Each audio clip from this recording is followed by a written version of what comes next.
Tonight, I want to tell you a story. A slow one, a quiet one, one that might put you to sleep. But it's also a story that once terrified even the fiercest men of the North. Not many people speak of this place anymore. It doesn't appear in many maps.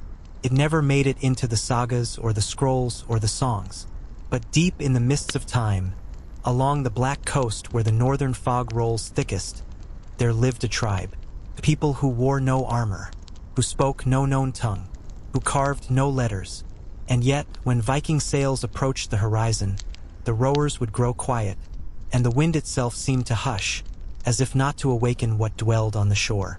The Norsemen called it Skuggenmark, the Shadowlands, and the people who lived there, they had no name, only fear.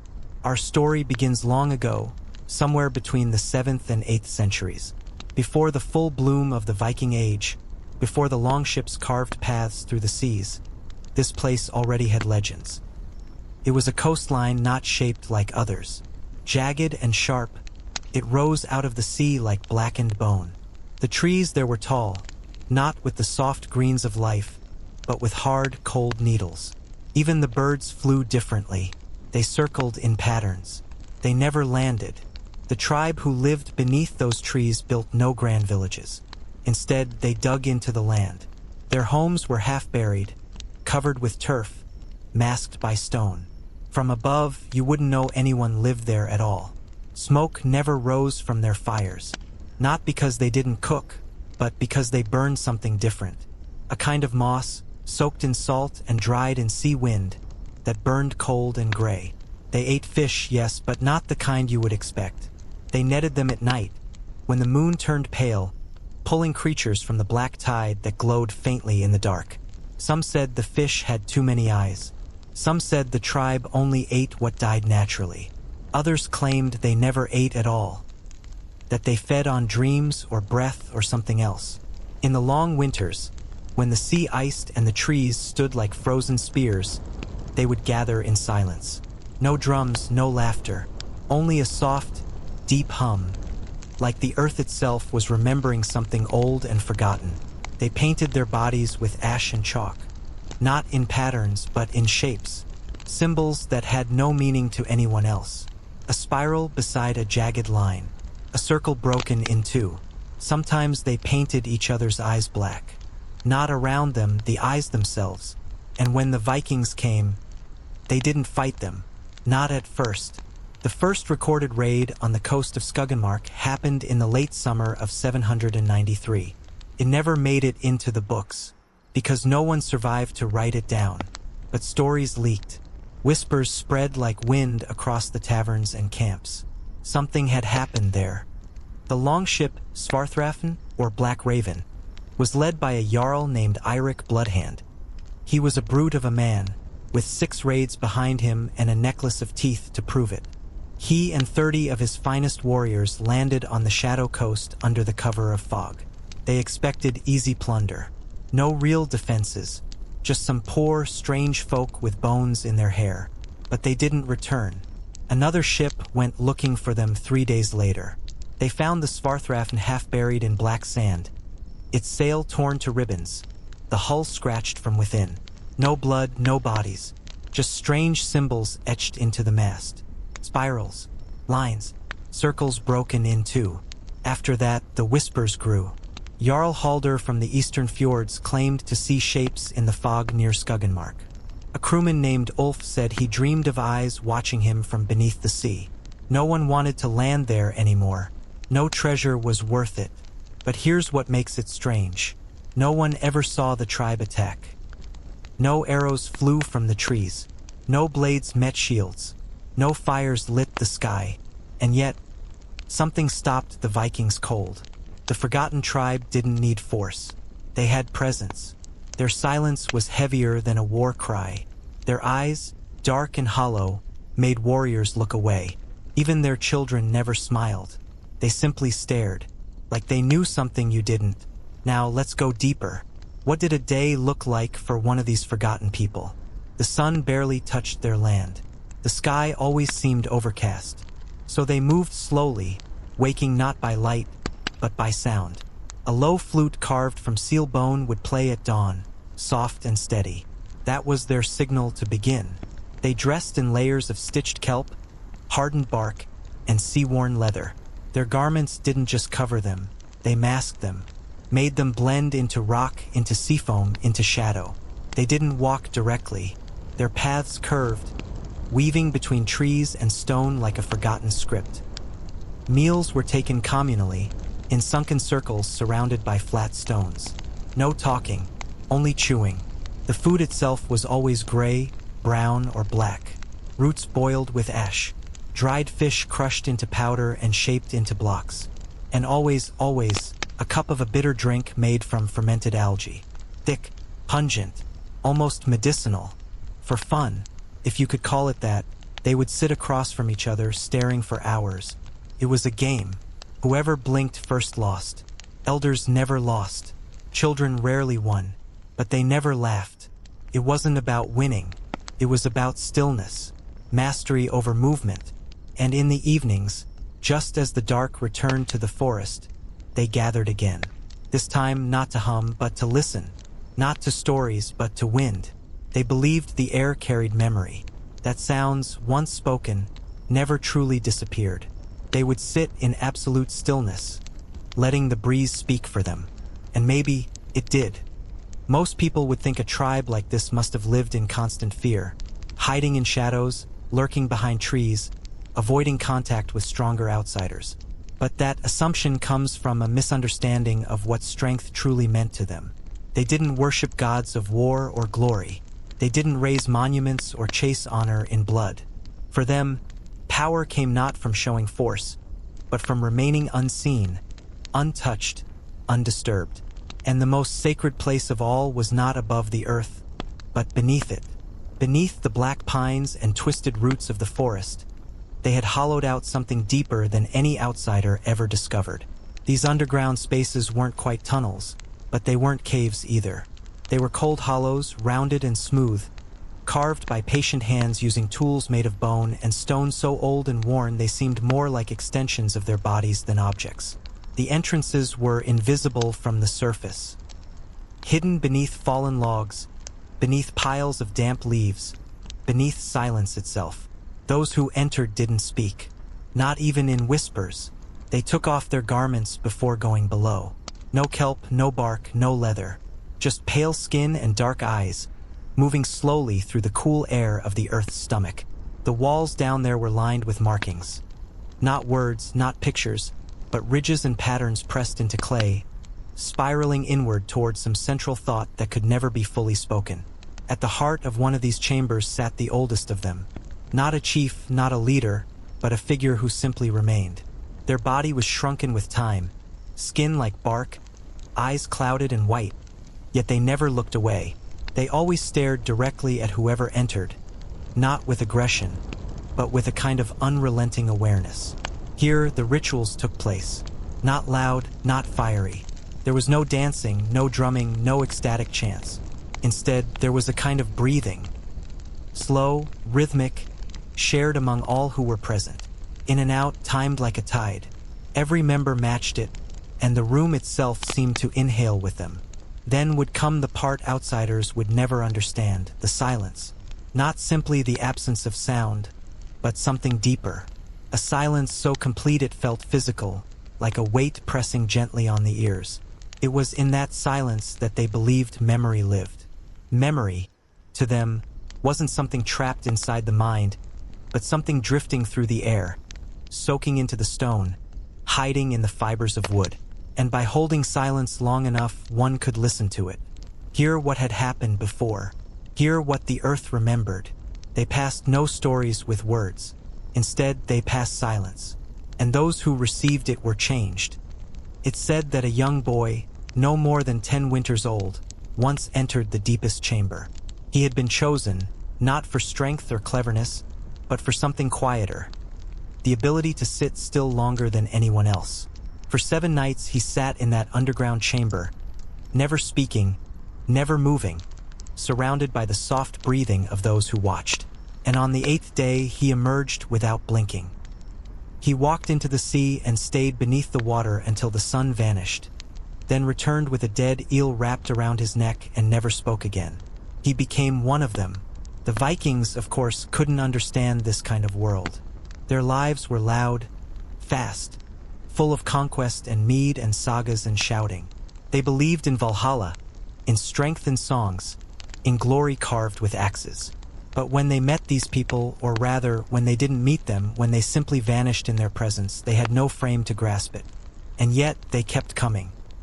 Not out of courage, but curiosity. After Eirik Bloodhand's disappearance, other Jarls tried to map the coastline. They sent scouts in pairs. Small landings, always cautious. One such attempt came from a woman named Astrid Hrafnsdottir. She was known not only for her command, but for her interest in the unknown. A collector of relics, a speaker of many tongues, she'd once walked with the Sami and lived a season with monks in Lindisfarne. When she heard of the nameless coast, she became obsessed. She landed her ship not in daylight, but in mist, hoping to observe without intrusion. What she found unsettled her. On the third night, as her camp stood cold and sleepless near the cliffs, they spotted movement in the trees. Not a person, not a group, but a shape. Tall, slender, pale against the dark wood. Stood too still and for too long. When they blinked, it was gone. Astrid ordered no torches. She knew better. Fire attracts. Fire challenges. Instead, she waited.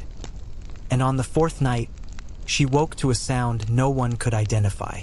Not a footstep, not an animal. A vibration in the air, almost like breathing. The next morning, her crew found something placed neatly beside their boat.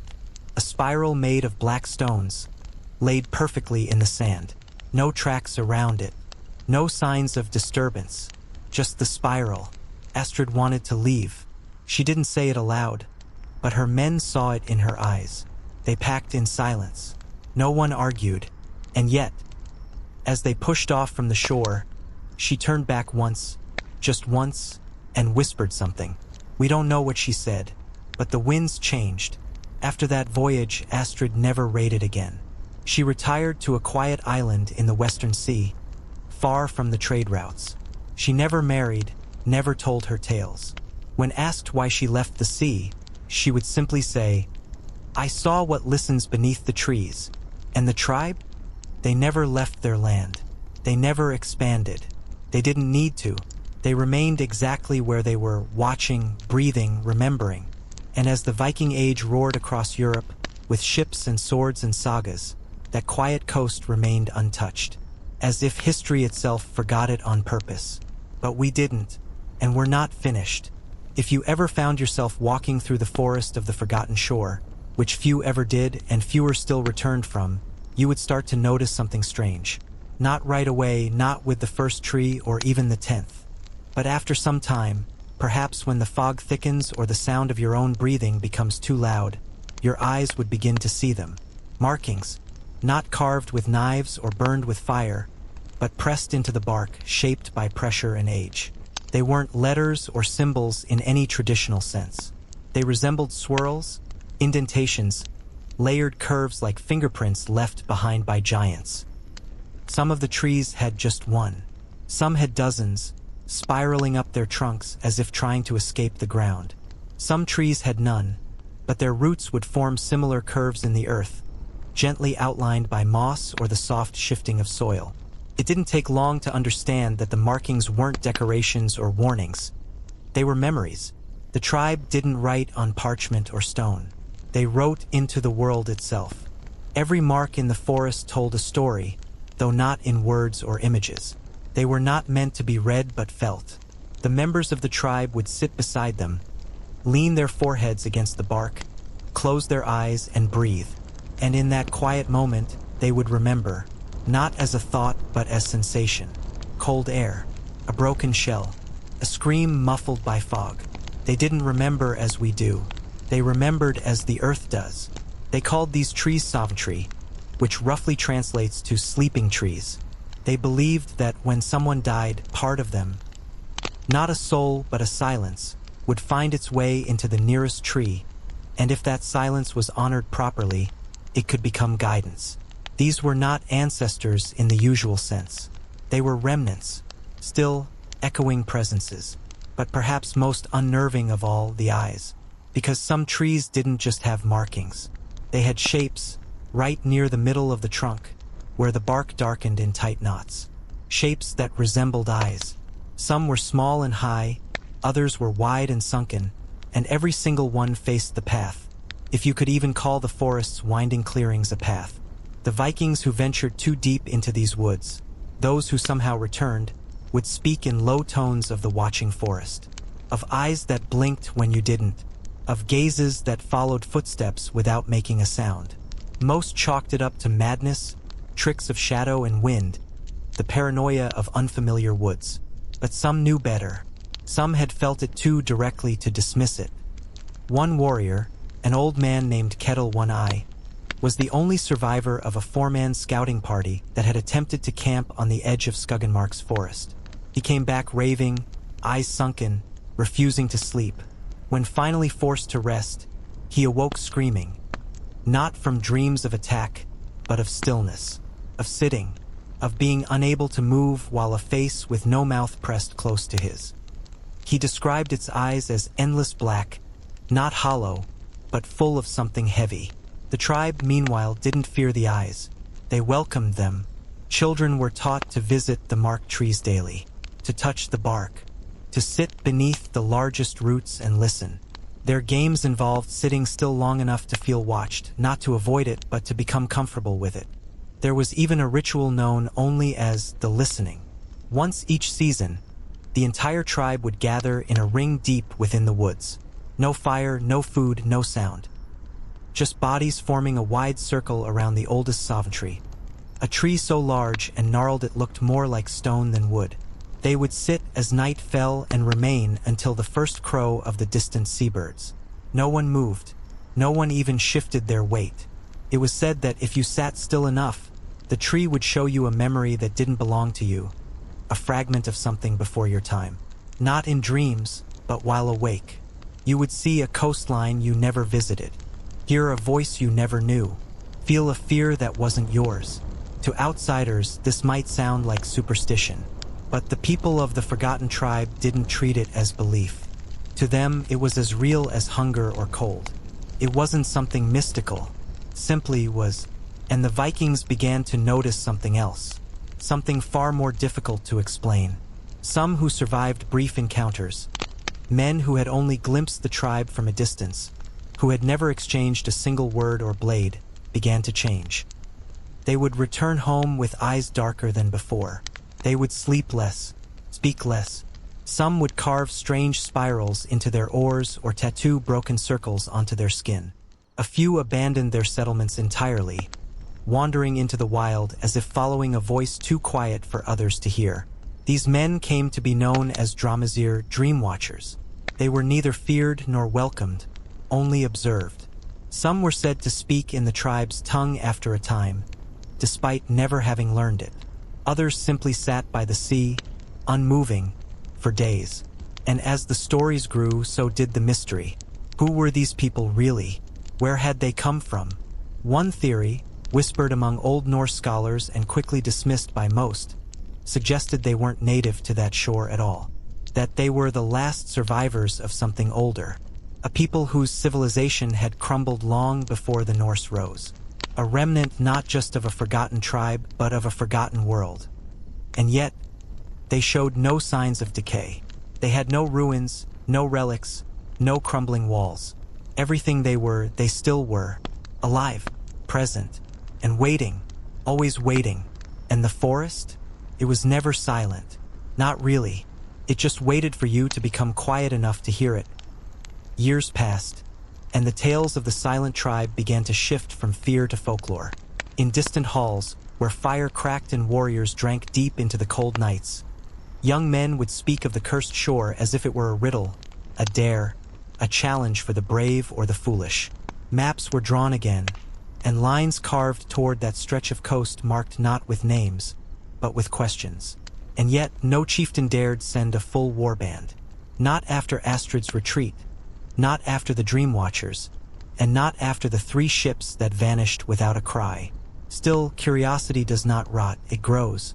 especially when it is fed in silence. One winter, longer and darker than most, a storm came from the east. It wasn't a storm of lightning or fire, but of endless wind. For 4 days and nights, it howled across the northern coast, battering cliff and ship alike, tearing apart settlements and flooding valleys. When it passed, it left behind wreckage, salt-stained earth, and something far stranger on the shore of Skuggenmark. The sea had retreated, not in tide, but in silence. It had drawn back farther than anyone had seen before, exposing long stretches of sand that hadn't touched air in generations. And in that wet, glistening earth, beneath heaps of dark stone and tangled seaweed, were patterns. Spirals again, but not drawn or carved, embedded, as if the very shape of the land itself had been formed with purpose. The patterns stretched for dozens of paces, too large to see entirely from the ground, but unmistakable to those who stood long enough to try. And in their center lay stones, dozens of them, arranged not randomly but in circles, each one surrounding a depression in the earth. Shallow pits, just deep enough to suggest intention. Graves, not marked by names or bones, but by the shape of silence. The tribe did not burn their dead. They did not bury them with gold or blade. They returned them to the spiral. Observers from a passing Norse trade ship caught sight of the exposed patterns and brought word north. Within days, a man named Rolf Varkson set sail with a small crew and a single goal: to map the grave spirals, to bring back drawings, perhaps artifacts. Rolf was not a warrior, but a seeker. He believed all truth could be recorded if only one looked carefully enough. He never came back, but his drawings did. His crew was found drifting in a half-burnt boat near a fjord 2 weeks later. None survived, but inside a sealed box beneath the broken deck were pages. Soaked, torn, but still legible. Spiral after spiral, drawn with painful precision. Notes in the margins written in haste, some with shaking hands.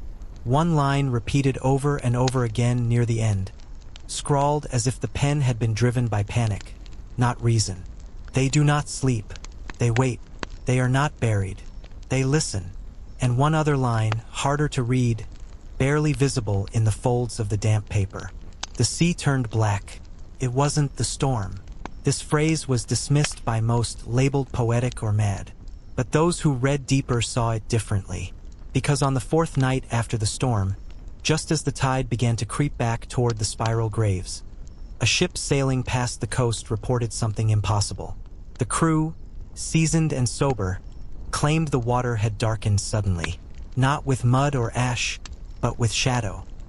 Something beneath the surface had stirred. Fish leapt onto the deck, not in escape, but in confusion. Birds overhead scattered inland, and for one brief moment, the sea itself seemed to exhale, a long, low sound like breath rising from the ocean floor. The ship did not stop. It sailed faster than ever before, driven not by wind, but by fear. What did the tribe do during this time? They didn't come to the shore. They didn't try to cover the exposed graves. They didn't even look toward the sea. They sat in the forest, beneath the watching trees, and they listened. The hum returned, that low vibration felt more than heard, shared in unison by every member. It filled the roots, the hollows, the cracks in the stones. And deep beneath their settlement, in the earth chambers where light never reached, something else stirred. There are no records of what lay beneath the lowest levels of their tunnels. No explorers ever reached that far, but the tribe spoke of it without voice. In breath, in gaze. They called it the beneath, though the word doesn't quite fit. It wasn't a place. Not really. It was a presence. They didn't fear it. They were born from it. And when the sea turned black, they knew it wasn't because of the storm. The storm had simply uncovered what was meant to remain. A woman from a nearby Norse fishing village, one of the few who dared live within several miles of Skuggenmark, claimed to see figures walking along the beach during that week. Not many, just 2. Tall, pale, and slow. Not searching, not mourning, just being. One night, she claimed, they turned and looked directly toward her window, even though she lived far inland. She never saw them move. They were just closer the next night. and the next. On the seventh night, she packed what she could carry and fled into the hills. She spoke of the eyes in her dreams, the salt in her mouth, the silence in her bones. She never returned. The spiral graves disappeared with the returning tide, buried again beneath layers of sea and sand. And from that day forward, the waves near that coast never sounded the same. There was always a rhythm, not the rhythm of water, but of breath. And the wind, which once blew wild and loud, grew quiet when it passed over Skuggenmark, as if even the sky had learned to listen. There is a story, rarely told and easily doubted, of a man who did what no other dared. He did not land with weapons drawn or maps in hand. He did not come seeking gold, or blood, or secrets. He arrived alone with nothing but silence, and in time, he became part of the forgotten tribe, or rather, what was left of him did. His name had been Leif Arnorson. He was a Norseman by birth, the son of a shipbuilder from Hedeby, known more for his quiet nature than for bravery or strength. Unlike most of his kin, he preferred scrolls to swords, stillness to songs, and solitude above all. When he heard the rumors of the tribe who watched but never spoke, of the forest that listened, of the sea that turned black, something inside him moved. Not fear, not curiosity, something quieter, something that had always been there, waiting. He told no one of his departure. He left on a fog-bound morning with a single small vessel, packed with dried fish, a sheepskin cloak, and no compass. It is said he landed not at the edge of the forest like the others, but farther north, where the cliffs met the sea in jagged spirals of stone. He tied his boat to a rock, stepped onto the wet shore, and simply waited. 3 days passed. No fire, no signal, no voice, and on the fourth day, as the mist lifted slightly, they came. Not many, just 3 figures from the trees. Not running, not hiding, watching. They approached without fear, without hesitation, without weapons. And Leif did not speak. He bowed his head and closed his eyes. Not in submission, but in stillness. A gesture of intent. And that was enough. They led him into the forest, into the spirals of stone and root, into the places where time folds in on itself and wind speaks in breathless pulses. He walked between the marked trees, past the eye-knotted trunks, deeper than any outsider had ever gone. Leif did not keep a record. No journal, no carvings, no trail to follow. But pieces of his story emerged later, through glimpses, through changes in the tribe's rhythm, through the dreams of others. What is known, or at least believed, is that Leif underwent what the tribe called Andre Stillhet, the second silence. The first silence was the natural state, the quiet of the world before words. It was the silence you are born into, the breath before the first cry. But the second silence was chosen. It was a return, a deliberate shedding of sound, not just from the mouth but from the mind. To enter the second silence, one had to forget, not simply facts or memories, but identity. You were asked to release your name, your history, your purpose. You were guided beneath the earth, past the sleeping chambers, to where even the trees had no roots, only breath. There you were left, not alone exactly, the tribe was near, but they made no sound. They gave no instructions. You simply sat, in stillness, in dark, for however long it took. For Leif, it took 6 days. He emerged not starving, not shaking, but changed. His gaze was steady, his steps slow, as though he moved through water. He no longer responded to his name, not because he refused, but because he had truly forgotten it. He spoke only once after that, or so the story goes. It was to a raven that landed near the central tree, the one where the spiral was deepest, where the memory weighed the heaviest. The bird stared at him, head tilted, and Leif whispered something only the wind heard. Afterward, he was silent until the end of his life. From that day forward, the tribe did not treat him as a guest. They did not treat him as one of their own either. He became something else, a vessel, perhaps, or a bridge. He would sit at the edge of gatherings, never central but never distant. When the others hummed, he did not hum. When they painted their skin, he remained bare. When they touched the marked trees, he touched the earth. And the forest responded. New spirals began to appear, not carved, not drawn, but grown. In moss, in roots, in the shape of fallen needles. The trees around Leaf began to lean slightly, their branches curving like listening limbs. Even the animals grew quieter near him. Deer would pass without a sound. Birds would hover without song. He had become silence. Not the absence of noise, but the presence of stillness so complete it changed the space around it. Years passed, though no one counted. Time in the tribe was not marked in moons or seasons, but in rhythms, the way the wind shifted, the weight of the sky, the tone of the trees. And when Leaf finally lay down beneath the soil, beneath a spiral of stones so wide it could only be seen from the cliffs, there was no mourning. Only a breath, shared among all who had known him. A long, slow breath in and a longer breath out. After that, his spiral became known as Tredge Oi, the third eye. It was said that if you lay in its center with your eyes closed, you would not dream of your own past, but of another's. A life not lived, a moment not yours, a silence that had once belonged to someone else. And it did not end there. The sea, once blackened by storm and shadow, seemed to retreat again, not visibly but in sound. It grew fainter as though muffled, as though listening. Some say Leaf had not simply joined the tribe. He had become part of what they were listening for. And perhaps that was always the point. Not to conquer, not to discover, but to dissolve. To let go of the need for names, for purpose, for glory. To join the silence beneath the trees and remember what it means to be forgotten. No one knows exactly when the first Viking ships dared to anchor near the cliffs of the eastern Mistlands, but what is certain is that the moment they did, they changed the fate of their own people forever. The rugged coastline there was unlike anything the Norse had seen. Sharp black rocks like shattered obsidian rose from the sea, and the beaches bled red from iron-rich sands. There were no birds in the sky, no fish in the shallows, just silence and fog that pressed against their skin like wet linen, making every breath feel heavier than it should. The warriors aboard the ships had expected a raid. They'd faced Slavs, Franks, and Saxons before, and though each had their tricks and weapons, they all bled the same way. But this land made the men uneasy. And when they marched into the forest, what they found wasn't a village, but an arrangement of stones.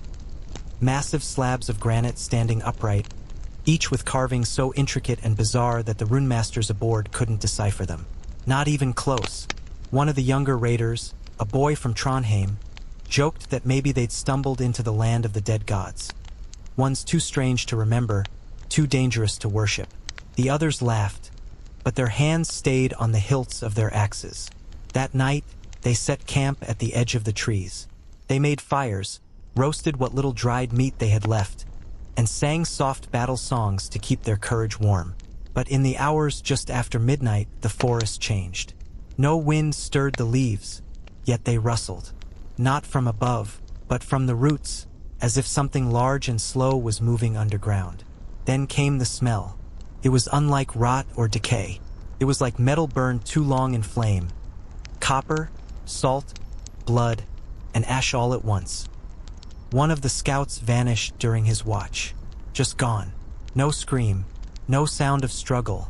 The only thing they found was a single wooden totem where he'd been sitting, carved from a wood that shimmered under the moonlight like oil, with a face that didn't look human. The next morning, they tried to leave. The longships were untouched, still bobbing gently in the tide. But as they pushed off, the wind that had carried them here vanished completely. The sails drooped, the oars moved, but the current refused to obey. And then, in the water, one of the men saw something beneath the surface. Eyes. Dozens of them. And they blinked. So they returned to shore, half out of fear, half from necessity, and made the choice to press deeper inland. They believed the answers were there. And they were. Just not the kind they were looking for. The forest grew darker the farther they went, not just in shade, but in tone. The bark of the trees looked burned from within, as if something had once tried to tear through. The birds they finally encountered were all wrong. Feathers reversed, beaks jagged like stone. And every now and then, Someone would whisper that they saw a figure in the distance. A child, maybe, or a man without eyes, or a woman whose hair hung like roots down her chest, swaying even though there was no wind. One of the warriors finally broke. His name was Eirik, a seasoned fighter who'd once fought off 5 Franks alone on the banks of the Seine. He started walking into the forest without his axe, mumbling something about hearing his mother's voice. When they dragged him back, his hands were bleeding from trying to claw the bark off a tree that bled red like a wound. That night it rained, but not water, ash, and when they woke up, they weren't alone anymore. The totems had moved closer to the camp. Every fire they lit refused to stay burning longer than a few minutes. Their food spoiled overnight, turning black and foul-smelling. And on the skin of one of the men, a new tattoo appeared. No ink, no needle. Just there, like a burn that healed instantly. It matched the symbols they'd seen on the stones. Still they pressed on, and after another day of walking, they reached the heart of the forest, where the land opened into a wide clearing filled with dozens of tall stone spires, arranged in a perfect spiral. In the center stood something alive. Not a man, not a beast, but something between. It didn't move, it didn't speak, but it breathed. The sound of it was like wind through a broken horn. And when the warriors stepped forward, one of them collapsed, blood leaking from his ears. The rest fell to their knees not from reverence, but from something deeper, some ancient instinct, some primal understanding that they were standing before something older than fear. And yet the being said nothing, did nothing, but behind them the forest began to close. They weren't going to leave, not this time. But fear was not always born of violence. Sometimes it was something far more subtle, almost sacred in its stillness. The Aigrun, as the forgotten tribe was called in a tongue no one spoke anymore, possessed a knowledge that went beyond weapons and tactics. Deep within the dense fur-covered valleys of the northern fjordlands, where mist never fully lifted from the ground, and the air carried the distant scent of iron and pine resin, the tribe practiced rituals that had no parallel in Viking lands. The Aigrun could walk without sound, vanish into shadows where no shadows should exist, and watch for hours without blinking. It was not magic, not in the way sagas speak of gods and spells, but something older, a discipline passed down for so many generations that even the elders no longer remembered its origin. They observed the wild closely, imitating the silence of snow leopards and the stillness of owls. Their hunters fasted for days before setting out, not out of need but reverence, believing that hunger sharpened not just the senses but the spirit. I once saw a child of maybe 10 winters lower himself into a freezing stream until the water reached his chest, his arms steady and eyes unflinching as he stared into the current. This was not punishment or play, it was part of his training. They believed that nature respected those who could suffer without protest, and in return, it shared its secrets. Their diets were Spartan but rich in meaning. Roots fermented beneath mossy stones were eaten with smoked fish soaked in salt water for weeks. Blood soup, brewed slowly with mountain herbs and marrow, was consumed during moonless nights in silence. Food was not mere sustenance, it was ritual. Meals began and ended with a whisper, something between a chant and a breath, uttered into the smoke rising from the fire, a tribute to the unseen forces that governed their fate. The Aigrun's warriors were lean and wiry, built not like the brawny Vikings but like wolves, flexible, fast, and always alert. Their weapons were humble at a glance. Bone knives, carved clubs, and bows strung with woven sinew. But in their hands, even a stick became a tool of terror. They didn't charge into battle screaming, as Norsemen often did. They waited and watched, and when the moment was right, they struck with a precision that unsettled even the most hardened berserker. Yet, what disturbed the Vikings more than anything was the Aigrun's eyes. There was something ancient in them, as if they'd seen too much or had glimpsed something the rest of us were not meant to understand. I remember one chieftain, broad and fearless, who after a single encounter with an Aigrun scout in the woods, refused to ever leave his hall again. He said nothing of what happened, only that the man looked at him without seeing him, as though gazing through him into whatever lay beyond. Their camps were woven seamlessly into the land. not built but grown. Tents shaped from bark and stitched with spider silk glimmered faintly at night. Fires gave no smoke and little light, only warmth. And their songs, if you could call them that, resembled wind passing through ancient trees, melodic and mournful, carrying stories without words. These were passed down not by telling but through gestures, markings, and shared silence. I learned that in their world, stillness could speak louder than voice, and memory didn't need language to survive. Their children played differently too, not chasing, shouting, or fighting, but mimicking animals, practicing shadow-following games, climbing silently, and learning to navigate by scent. I watched one girl follow a trail left by a raven's talon in the frost, finding her way to a buried trinket placed days earlier by an elder. It was astonishing, eerie even. Play for them was training, and training was devotion. And yet they laughed. Rarely but beautifully. A deep, genuine laughter that rumbled from the chest like distant thunder. It came during the telling of riddles or when someone failed a stealth challenge with a clumsy noise. The tribe valued balance. Silence and joy, discipline and warmth, shadow and fire. But even with all their grace, the Igrun were feared for a reason. And it was not just because they were elusive. There was one story that circulated among Viking warbands, whispered around fire pits during long winter nights, of an entire scouting party found deep in the forests, untouched, unmarked, and lifeless. No blood, no wounds, no signs of struggle. Just eyes wide open, mouths agape, hands frozen mid-motion, as if caught in a moment of eternal fright. Some said it was poison, others sorcery, but the Igrun never claimed it. They never needed to. As the fog lifted in the early hours of morning, the forgotten tribe moved like shadows through the forest, each step in perfect silence. Children, no older than 10, were already masters of stealth, trained to move without disturbing a single twig. Their eyes, sharpened by generations of hunting in twilight and mist, scanned the forest floor not for danger, but for opportunity. Where others saw tangled roots and brambles, they saw pathways, traps, stories written in moss and claw marks. And in the stillness of dawn, the forest whispered back to them, as if acknowledging its own children. The rituals of the tribe began long before the sun rose high. Each morning, as birds cried out above the treetops, a group of elders would gather around the charcoal remains of the night's fire. They would crush roots, bark, and dried bones into a paste so bitter it made their eyes water, but it held secrets. This mixture, known only to the inner circle, was consumed in silence. It gave vivid dreams, visions of battles that hadn't yet happened, and faces not yet seen. They believed it connected them to the spirits of their ancestors, and sometimes they claimed to speak with the old gods of the earth and sky. But their daily lives were far more grounded.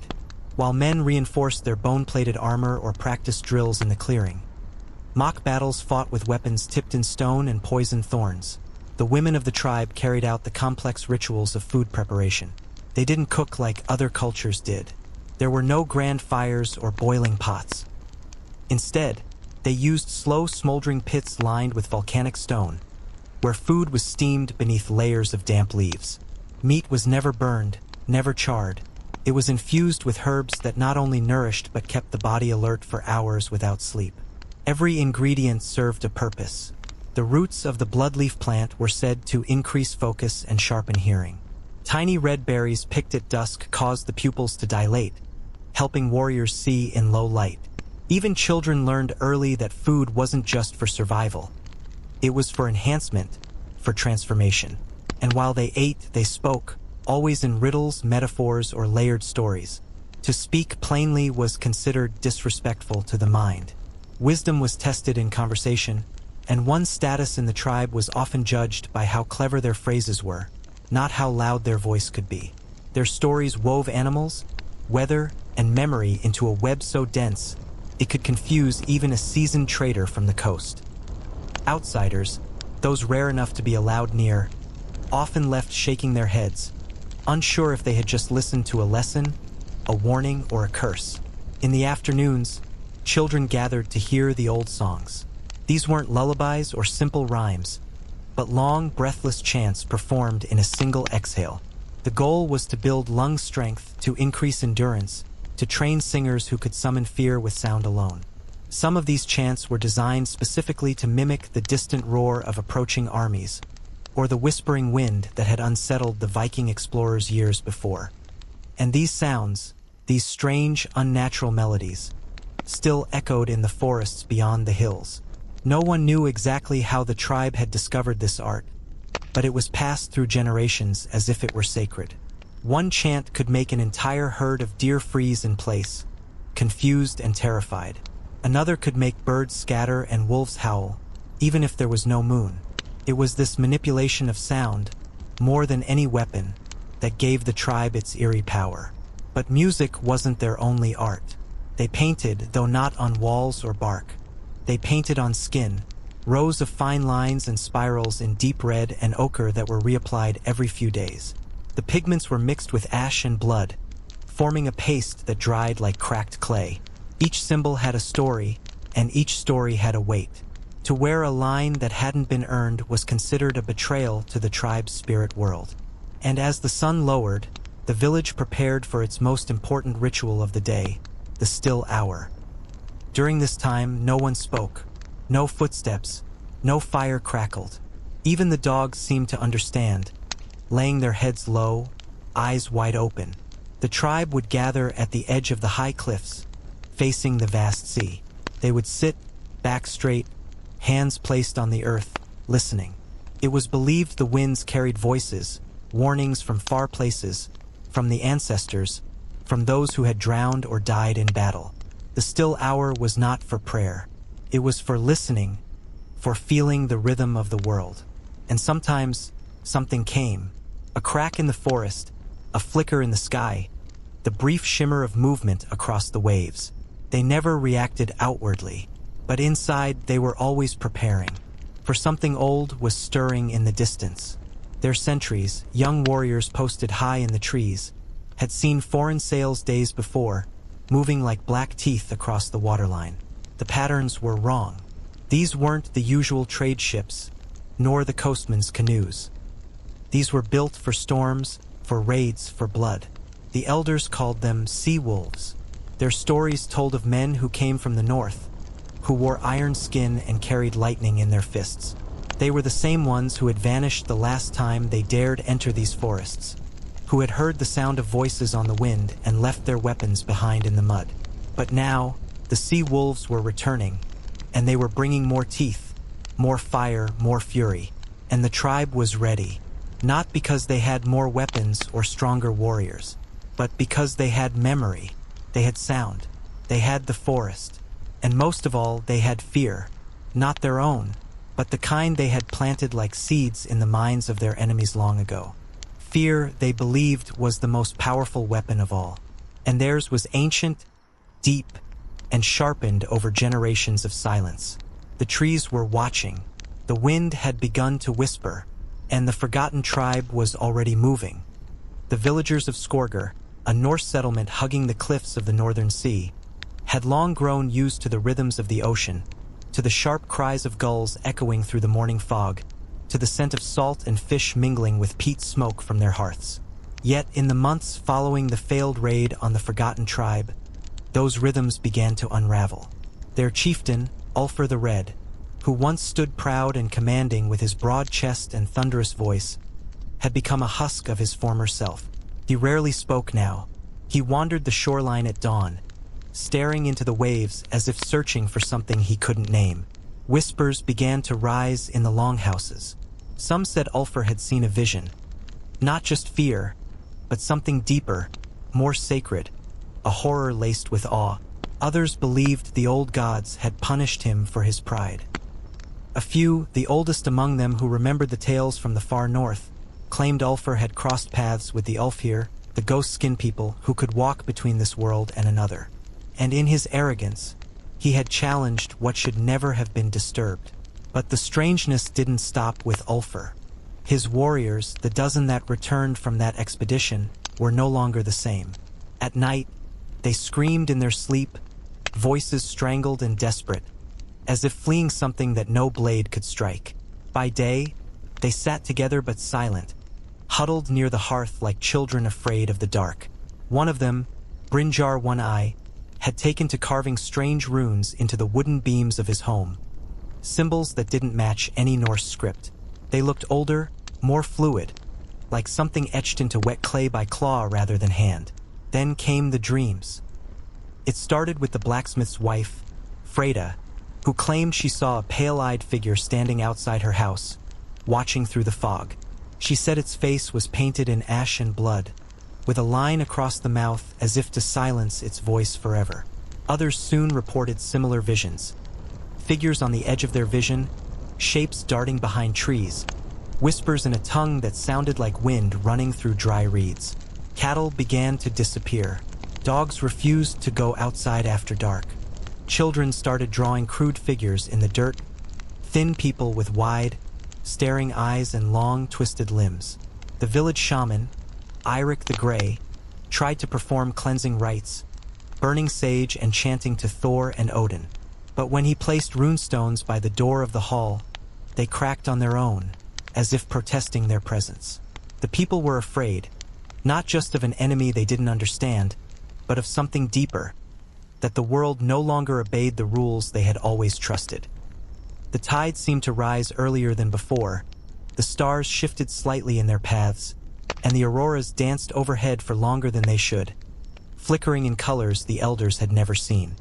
Then one night, under a moonless sky, a new sound came, a low, bone-deep hum that resonated through the fjord, making the boats in the harbor rock gently, their ropes creaking like groaning spirits. It wasn't the sound of war horns or animal cries. It was something unnatural, something ancient. The villagers gathered at the shoreline, torches flickering in the wind, and stared out into the Black Sea. And there, far off in the mist, were lights, not like fire or stars. These pulsed, glowing with a cold, green-blue hue that seemed to throb in time with the humming. As the light drifted closer, shapes began to form within it. Silhouettes tall and lean, with movements that defied the rhythm of human gait. They didn't walk. They seemed to float just above the water, silent and still, like shadows cut from some other world and sewn into this one. Ulfr dropped to his knees and covered his eyes. The villagers did not sleep that night, and when morning came, the lights were gone. But so was the shaman. At the edge of the northern forests, where the frozen pines creaked under their own weight and the winds whispered secrets through ancient branches, the forgotten tribe moved like shadows. No road led to their villages. No map dared to mark their lands. They were a people neither truly known nor wholly unknown, living in the sliver of silence between legends and nightmares. And yet, even the bravest Viking sailors, battle-hardened and proud, told hushed tales around flickering hearths, warning each other never to sail too far east of the Jotun cliffs, where the mists never lifted and screams echoed at dusk. This fear was not born from superstition alone. It was born from stories passed down by bloodied survivors, one-eyed raiders who came home without their brothers and refused to speak of what they had seen. Men who had fought beasts in the east and lived to regret it. Men who had gazed into the painted eyes of the forgotten and felt their hearts betray them. It was said the tribe could smell fear, taste it in the air, and that they delighted in watching their enemies crumble without a single blow being struck. But who were they, really? What kind of people could unsettle those who had raided Paris, torched villages across Britannia, and stared down Saxon armies without flinching? The answer lies deep in their customs, carved into the bark of their sacred trees, and painted with crushed berries onto stones that only their seers could read. These were not mere warriors. They were artisans of terror, masters of psychological war, and believers in a set of truths far older than Odin or Thor. Their children, from an early age, were taught how to move silently through snow, how to mimic the calls of wolves and crows, and how to disappear in plain sight. Games were not just for fun. They were preparation. A game might involve sneaking up on an adult without making the snow crunch or holding one's breath beneath icy water until the stars came out. These rituals of discipline and endurance created a people who could outlast blizzards barefoot, walk across thorns without bleeding, and kill without raising a sound.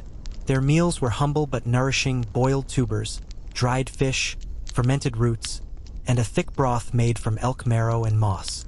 They feasted in silence, only the flick of eyes or tilt of a head offering communication. Talking during meals was forbidden unless permitted by the elder voice, a figure draped in raven feathers who spoke little and watched much. The elder voice knew every dream, every secret, every act of disobedience. No one knew how, no one dared ask. When the moon was full, they gathered in the hollow, an enormous pit carved long ago, before the snows came. There they performed their dances. But these were no merry jigs or drinking songs. Their dances told stories of blood and betrayal, of gods who drowned in fire, and of a curse that once wiped out 1,000 warriors in a single night. To an outsider, the movement might seem erratic, violent even. But to the tribe, each twist of the wrist, each snap of the neck, was a line in a poem that only they could read. They painted their faces not to look fearsome, but to mirror the gods they feared. Spirals around the eyes to confuse evil spirits. Jagged lines down the cheeks to draw lightning into their enemies. Black across the mouth so the dead could not speak through them. The pigments were not just paint, but a mix of natural hallucinogens and protective oils, numbing the skin and awakening the senses. Wearing the war paint was a rite, and once it was on, you were no longer a person. You were an instrument of fear. The tribe did not believe in war the way the Norse did. For them, violence was never about territory or plunder. It was about balance. When imbalance arose, when a Viking longboat was spotted near their coast or a foreign hunter wandered into the glade, ritual demanded correction. The intruder would not be attacked directly. Instead, the air would shift. Birds would stop singing. Shadows would stretch unnaturally long. Fires would flicker blue. Then came the noises. Low hums, like a swarm of bees caught in a hollow log, followed by the sound of laughter that didn't belong to any throat.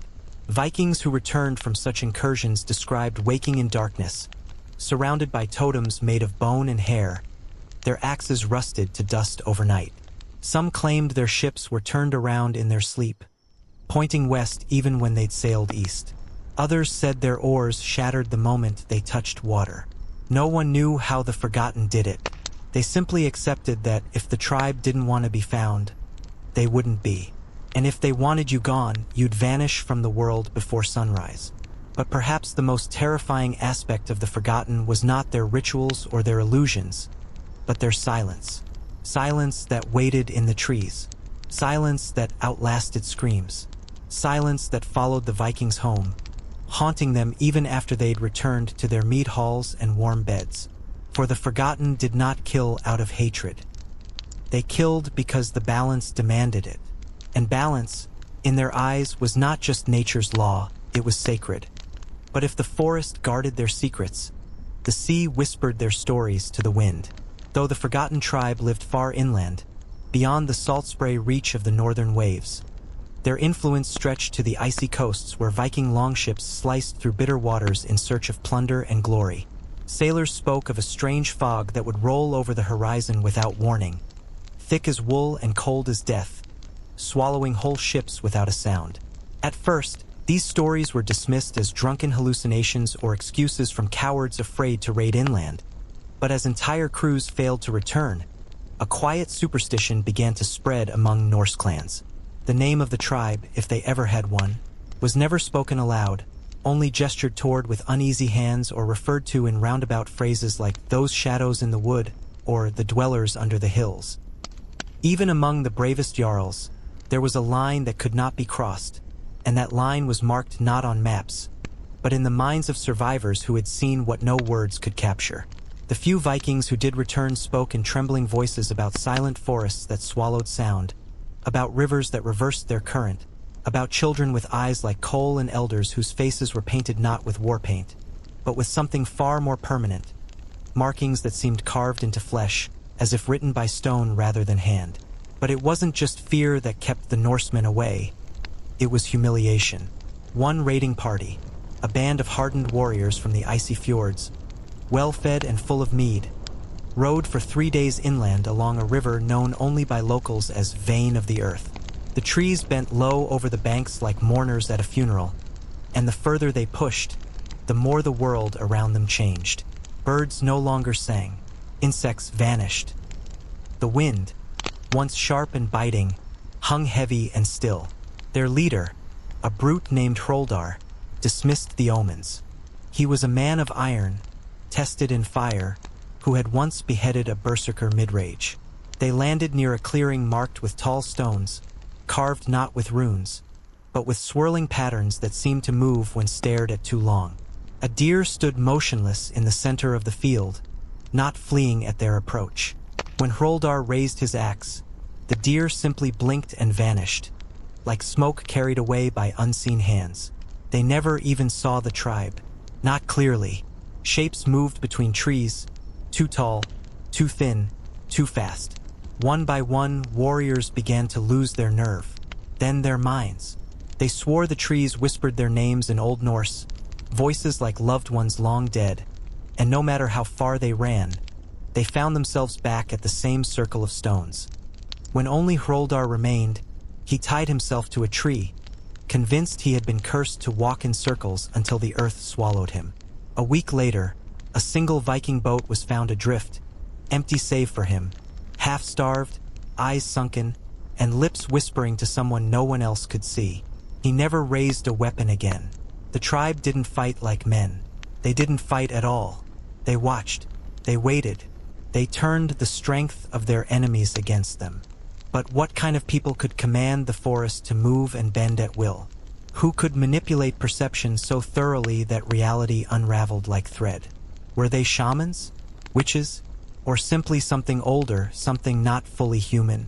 To understand that, you'd have to walk back further, farther than Viking memory, beyond Roman scrolls, into the murky past where myth and memory blur. And it's there, deep in the roots of forgotten soil, that the origins of this tribe reveal their true shape. They were not invaders. They were not conquerors. They were keepers, guardians of something ancient and terrible buried beneath the moss and stone.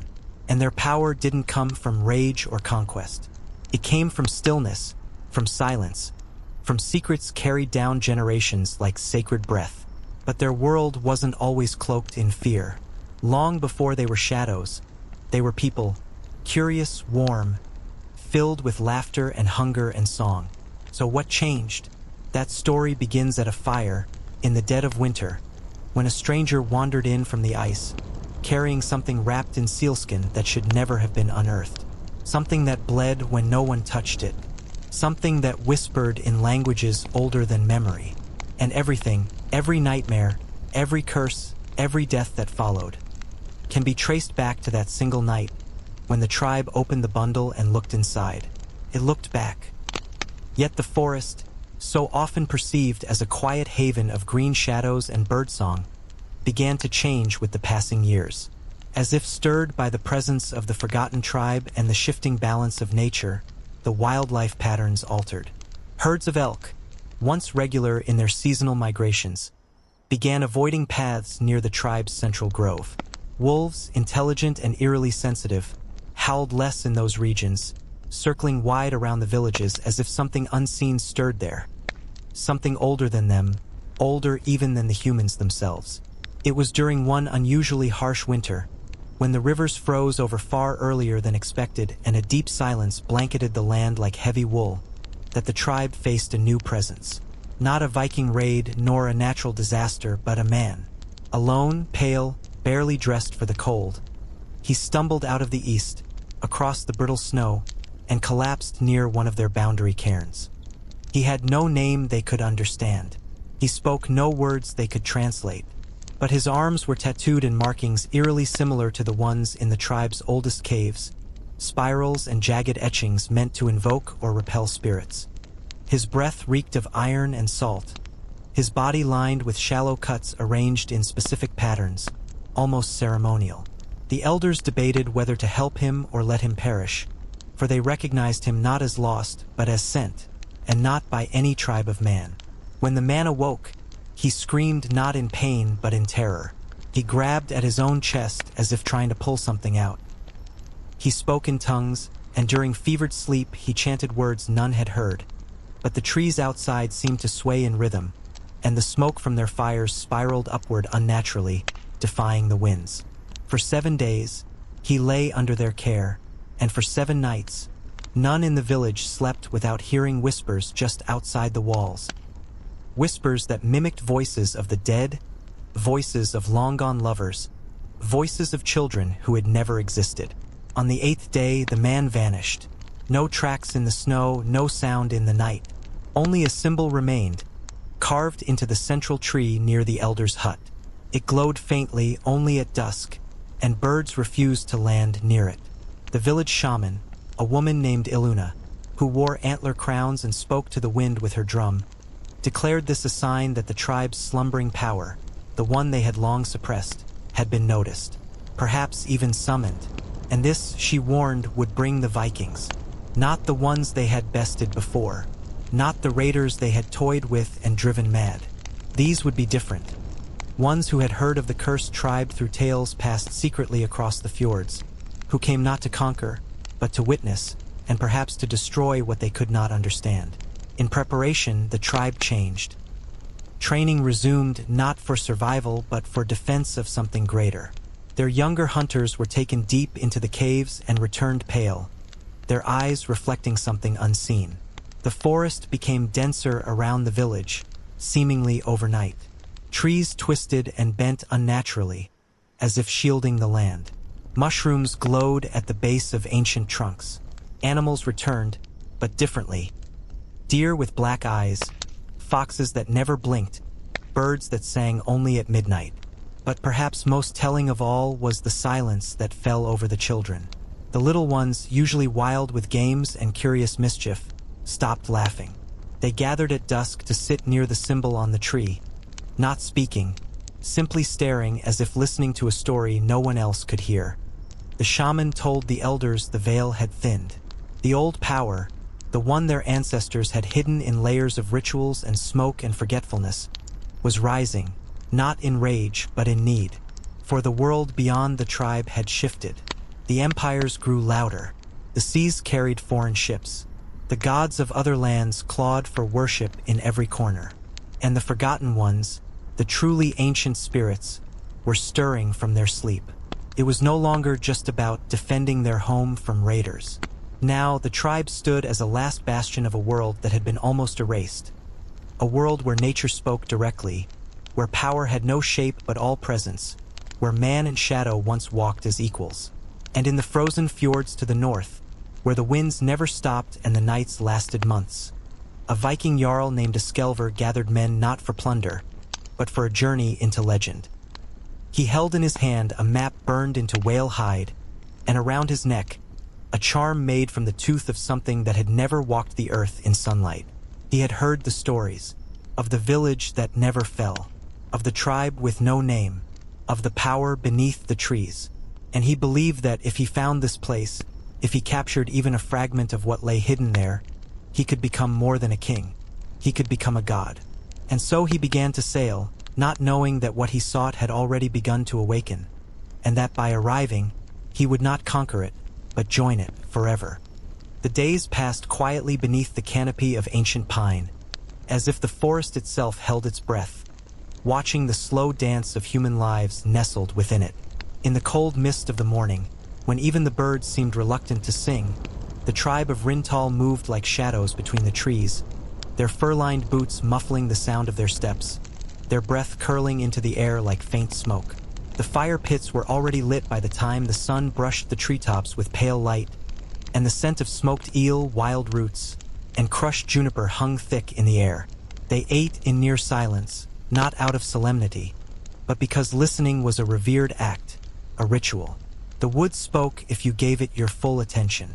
The cracking of bark in the distance, the low whine of a far-off wind, the faintest shifting of stones along the creek's edge, all were taken seriously. The Rintal didn't merely survive here, they existed in symbiosis with everything around them.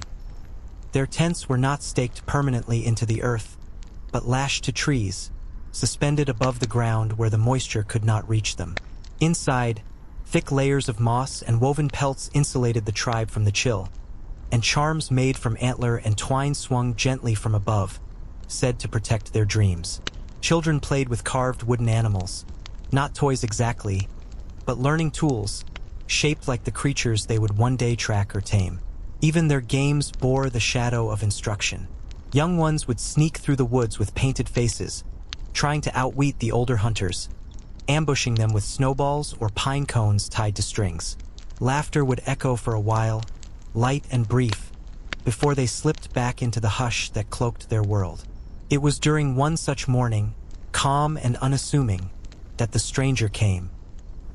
He arrived not from the sea like the Norse, nor from the east like the forest merchants, but from the far south, clad in bone-white robes stitched with black feathers. His face was painted with thick ash, his mouth covered by a cloth soaked in sap to prevent his breath from escaping. He made no sound. The tribe watched him from behind trees, from beneath fallen logs, and from the upper branches of the pines. Their eyes narrowed not in fear, but in reverence. This was no ordinary traveler. He was a Valen, a name the Rintal whispered only on the darkest nights, when the wind stirred the ashes of the dead and the moon vanished behind the clouds.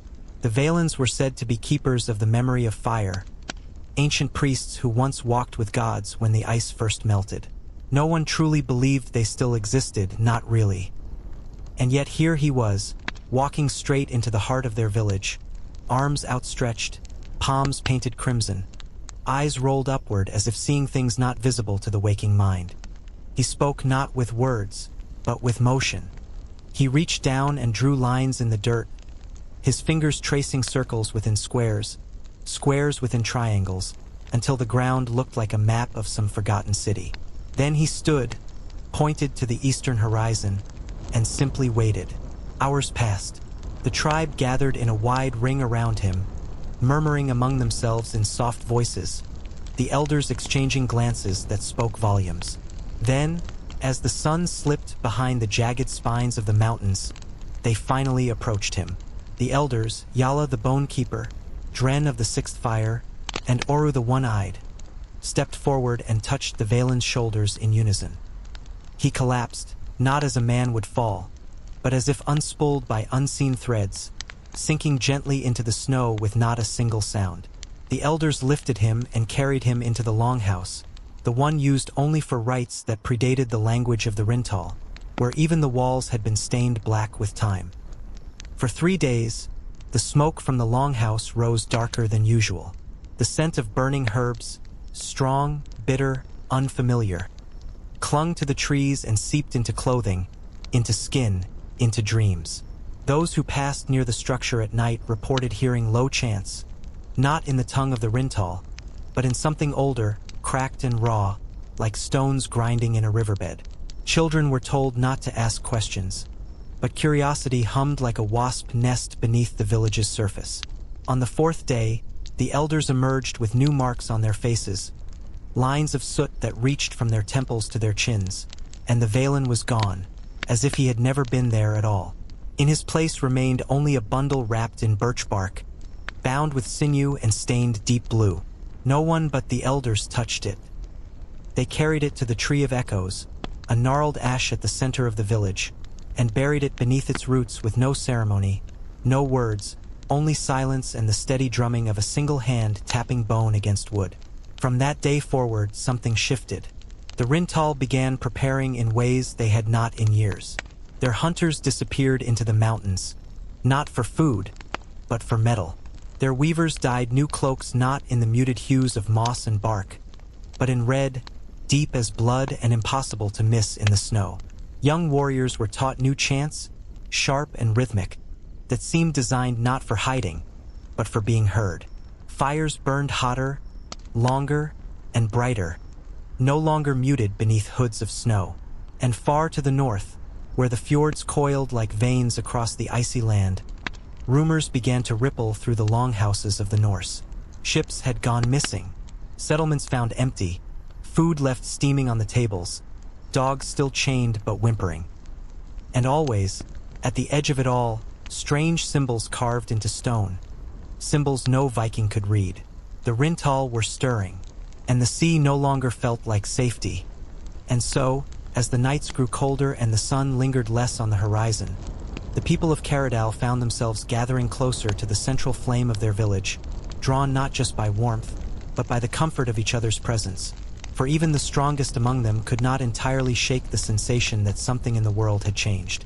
The elders sat longer in the smokehouse, murmuring in their ancient tongue, carefully interpreting cracks in burnt bones or the movements of birds against the wind, while the children listened with wide, dark eyes and fell asleep to the smell of pine wood and marrow broth bubbling softly. The most respected elder, Harka, a woman of nearly 70 winters, wore a robe lined with feathers from birds found only near the mountain lakes, and when she walked, people fell silent. Her stories had weight. She was not merely repeating the myths. She had lived their edges. Harka began telling the tale of the Skadden breath, a wind said to come before great misfortune. This wind, she explained, always carried a scent of wet iron and bruised leaves, and lately, many in the tribe had smelled it on the air after sundown. The younger hunters, though respectful, smiled politely, but their eyes betrayed unease. In their homes, made of stone and birch bark sealed with moss, families wrapped themselves in woven hides, sleeping in circular formation around their hearths. The babies kept closest to the coals, while warriors kept blades near the door. They ate heavily before sleep, favoring thick porridge made from ground nuts and boiled bone broth infused with wild leeks, which they believed protected the spirit from wandering too far in dreams. If a person's soul drifted during the night, it might not find its way back, and so they clung to old rituals, placing flat stones under their pillows carved with symbols only the stonekeepers understood. One boy, Urek, had begun dreaming of shadowed forests filled with antlered shapes moving silently between the trees. He spoke of these dreams with reverence and a hint of fear, describing in detail how these beings did not walk but hovered, their bodies appearing to pulse like the heartbeat of the forest itself. He believed they were not gods nor animals but watchers, those who remembered everything the world had ever done and everything it had failed to do. Harka listened carefully, nodding slowly, saying nothing. But after Urek left, she traced his dream symbols into the ash on the floor, then swept them into her pouch. Beyond the borders of Caradal, something ancient had indeed begun to stir. The stone markers that lined the perimeter, set there generations ago and carved with deep grooves meant to repel wandering spirits, had been found overturned, not by storm or beast, but by some force with knowledge of their meaning. The villagers took it as a warning. Patrols increased, and scouts went farther into the forest than they had dared in years. But nothing was found, only a silence deeper than before, and animals that once roamed freely now kept to hidden trails. Then came the footprints, impossibly large, with long heel drags, found near the river's edge where only water birds normally passed. No one claimed them, not even the largest of the warriors whose feet could not match the length or the depth. The tribe's shaman, a man called Kalra with blind eyes clouded like smoke, performed a ritual at the site, burning sage and fermented root bark, but the smoke curled upward in unnatural spirals, forming the shape of a horned face before vanishing into the air. Kalra did not speak for 2 days after. At night, howling began, low, mournful, and always from different directions. It didn't resemble wolves, nor wind through rock. It sounded like something imitating pain but without understanding what pain truly was. Children were kept indoors, and the fires burned higher. Each home in the village placed a mark of pine tar on their thresholds, and mothers began telling their little ones older, darker lullabies, songs designed not to comfort, but to instruct the soul on how to hide itself in the folds of sleep. And through all of this, the name resurfaced, Tireke, the word from forgotten texts carved into the bone discs found in the caves long ago. No one alive knew exactly what Tireke was, but every time the name was uttered, it seemed as though the air grew colder, as if the wind itself paused to listen. Those who studied the old texts now recalled that the Tireke had once ruled the northern forests long before the tribes ever arrived. Creatures or men who had walked with skin painted in blood and lichen, whose voices could turn bravery into madness, and whose presence had driven the early Viking explorers south in panicked retreat. The stories said the Tireke had never been defeated, only sealed, trapped by the combined strength of 4 ancient tribes whose names no longer remained. The seal had not been physical, but something more elusive, something tied to belief, memory, and fear itself. Now, perhaps the seal was weakening. Harka spoke of the old ways being not simply tradition but tools of containment, of boundary keeping, of balance. If those tools were forgotten or dismissed, then things once buried might rise, not out of vengeance, but simply because the silence no longer held. The people of Caradal began to understand that they were no longer alone in the forest, and perhaps they never had been. As the moon rose higher, casting pale light across the lake's frozen surface, a new kind of unease settled over the village, one that did not come from the body, but from the part of the spirit that still remembered fear older than language. And while some tried to ignore it, pretending that everything could be explained by wind or animal, others began preparing. Quietly, methodically, like their ancestors once had when the stories weren't stories but warnings written in the language of survival. The Tireke, whatever they truly were, had not been forgotten. And they had not forgotten either. By the time the harvest moon cast its pale glow across the high valley once more, the tribe had entered a season not only of scarcity, but of vision. It was during these long, wind-swept months that the Shadewalkers, as we might call them now, withdrew even further from the known world, both physically and spiritually. From the outside, one might assume it was because of the harshness of the winter terrain or the thinning of game across the forests. But that would be only a sliver of the truth. For these people, winter was not merely a season of cold and hunger. It was a sacred time of awakening. Inside their burrowed shelters, beneath roofs packed with sod and ash, the families would gather not just to share warmth, but to prepare themselves for what they believed to be the thinning of the veil, a time when the spirits of the forgotten past whispered more clearly through the snow. They believed that during winter, the ancestors did not rest, but stirred. And they listened. Each night began the same way, not with eating, not with firelight, but with silence. Absolute silence. The kind that pressed on the ears until even the crackle of frost beneath one's breath felt deafening. In that silence, the elders would spread bundles of old, flattened reeds before the children, who were taught to read the patterns of the day's winds and the marks left by ravens in the snow, interpreting them as signs, omens, warnings from the other world. These were not symbolic games. They were instructions for survival and just as much for power. The diet changed, too. When fresh food became scarce, the Shadewalkers turned to a mix of dried root paste, crushed lichen, fermented fish marrow, which they kept in hardened stomach sacks buried beneath the earth. It wasn't for flavor or even energy alone. They believed this food held memories. To eat was not only to live, but to absorb the trials of past winters, to carry the echoes of those who'd come before. On the 6th night of the first true frost, they performed the rite of stillness. In this ritual, the youngest child of each household was led to a frozen pond known only to the tribe. Draped in wolfskin, painted with dark sap and ash, they would sit at the center of the ice, alone, as the rest of the village encircled the pond in total silence, not moving, not even breathing heavily, for what felt like an eternity.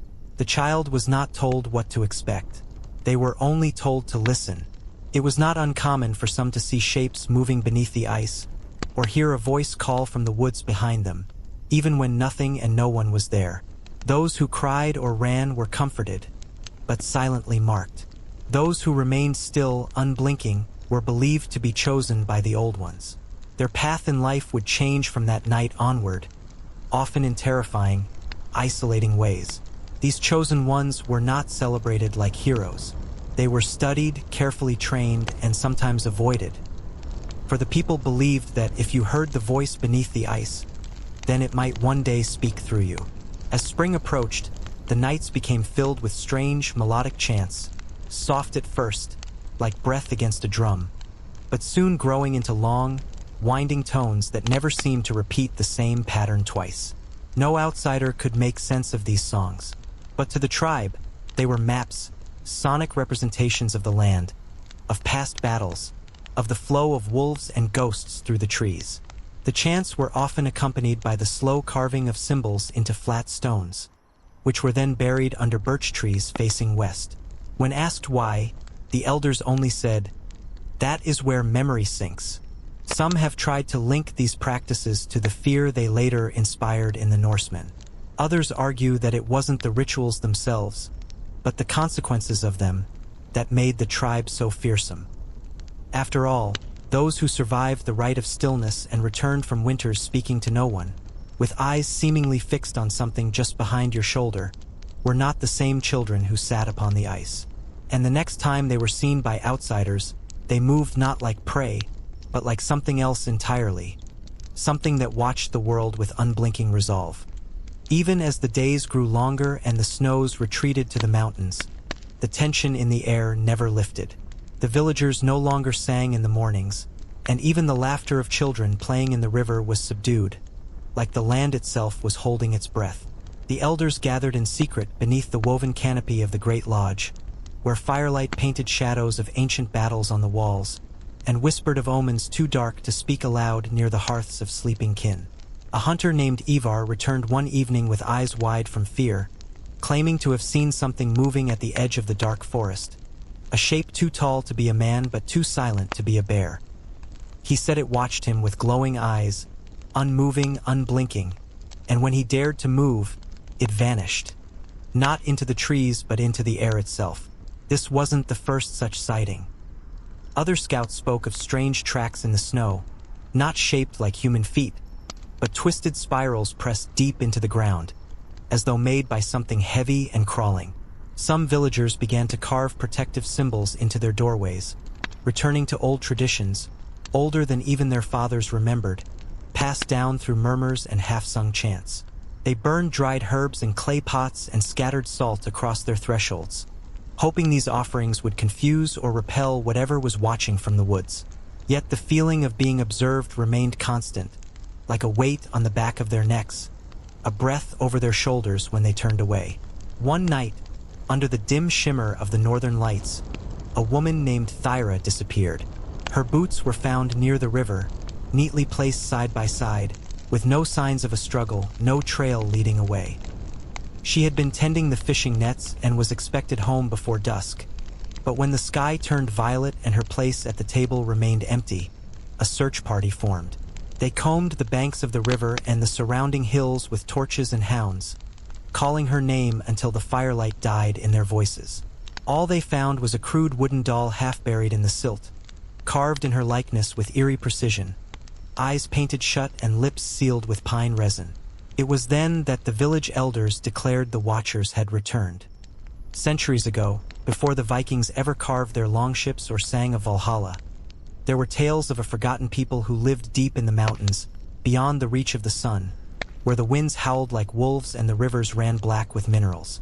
These people, it was said, had never built homes, nor planted crops, nor danced around fires. They lived beneath the roots of trees and fed on the marrow of animals, speaking to each other in clicks and whistles more akin to birds than men. They were known by many names across tribes, the Hollow Ones, the Bone Whisperers, the Night-Faced. But the old people of this village called them something else, Draughar, which loosely translated to those who devour memory. The Draughar, they claimed, did not kill for sustenance but fed on fear, confusion, and the unraveling of thought. To see them was not death in the usual sense, it was worse. Those who survived their presence often lost the ability to remember names, places, even the faces of their own kin. Some would wake up days later unable to speak, pointing to the forest with trembling fingers before collapsing into a silence from which they never returned. Stories said that the Draughar could pluck dreams from the minds of children, rewrite them, and leave behind visions that drove the heart mad. That is why, they explained, the dolls had sealed lips and shut eyes, symbolic protection against intrusion. As fear took root, the village changed. Bonfires were kept burning even in daylight, and pairs of watchers were assigned to each household, armed not with blades but with drums, horns, and iron bells. Noise, it was believed, disoriented the Draughar, who preferred silence like a wolf prefers the dark. Every morning began with a ritual clamor, clashing stones, stomping feet, and guttural chants that rolled across the valley. The children were taught not to speak alone, not to stray even an inch from their groups, and to never answer if someone called their name from the forest. If the voice came from the trees, it wasn't someone they knew. Then came the night the sky turned red. Not from fire, but from something stranger. Clouds pulsing crimson as though lit from within, as if the heavens themselves were bleeding. No one slept that night. Even the old warriors who had stared down steel and storm sat clutching charms around their necks, whispering prayers through clenched teeth. The red glow lingered till dawn, then vanished like a breath on glass. And in its place, silence. Not the peaceful hush of snowfall or the quiet of sleeping woods, but a silence so profound it swallowed sound. Birds no longer sang, the river no longer flowed with song, and even footsteps seemed to vanish in the stillness. That was when the markings appeared. Across the village square, carved into stones, doors, trees, spirals, concentric circles, and symbols that spun the eyes if stared at too long. No one admitted to carving them, and no tools in the village matched the depth or pattern.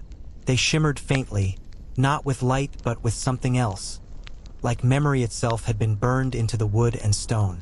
The markings grew by the hour, twisting up chimney stacks, curling around the feet of beds, even appearing on the bellies of newborn calves. The elders, grim-faced and silent, began preparing for what they called the eclipse within, an event none had seen, but all had feared. And as night fell again, darker than any before, a chant rose from the trees. Low, slow, and unhuman, the Draughar had come. The night was a deep shadow, thick and suffocating, as if the very air had turned to ink and spilled across the land. The villagers of Caradal, huddled beneath their thatched roofs, felt it press against their skin like a living thing, silent but undeniable, a heavy presence that seeped into their bones. Outside, the forest seemed to hold its breath, the ancient pines standing like sentinels in the gloom, their needles whispering secrets to one another in a language no human could understand. No fire was lit that night, for even flames seemed to shrink away, their light devoured by the darkness that crept like a slow tide. The children, usually restless and curious, lay still, eyes wide and unblinking, as if caught in a trance. The elders sat in a circle, faces painted with ash and earth, hands intertwined, murmuring words older than memory itself. Their voices wove a tapestry of sound, soft yet commanding, binding the village together against the unseen threat. Then came the whispers. At first they were faint, a susurrus of voices carried on the wind, impossible to place, neither entirely outside nor within. They called names, but not the names of the living. Names long forgotten, spoken with reverence and sorrow. The villagers covered their ears, but the whispers seeped through the walls, into dreams, beneath the skin. Those who listened too long found their thoughts unraveling, memories slipping like water through fingers.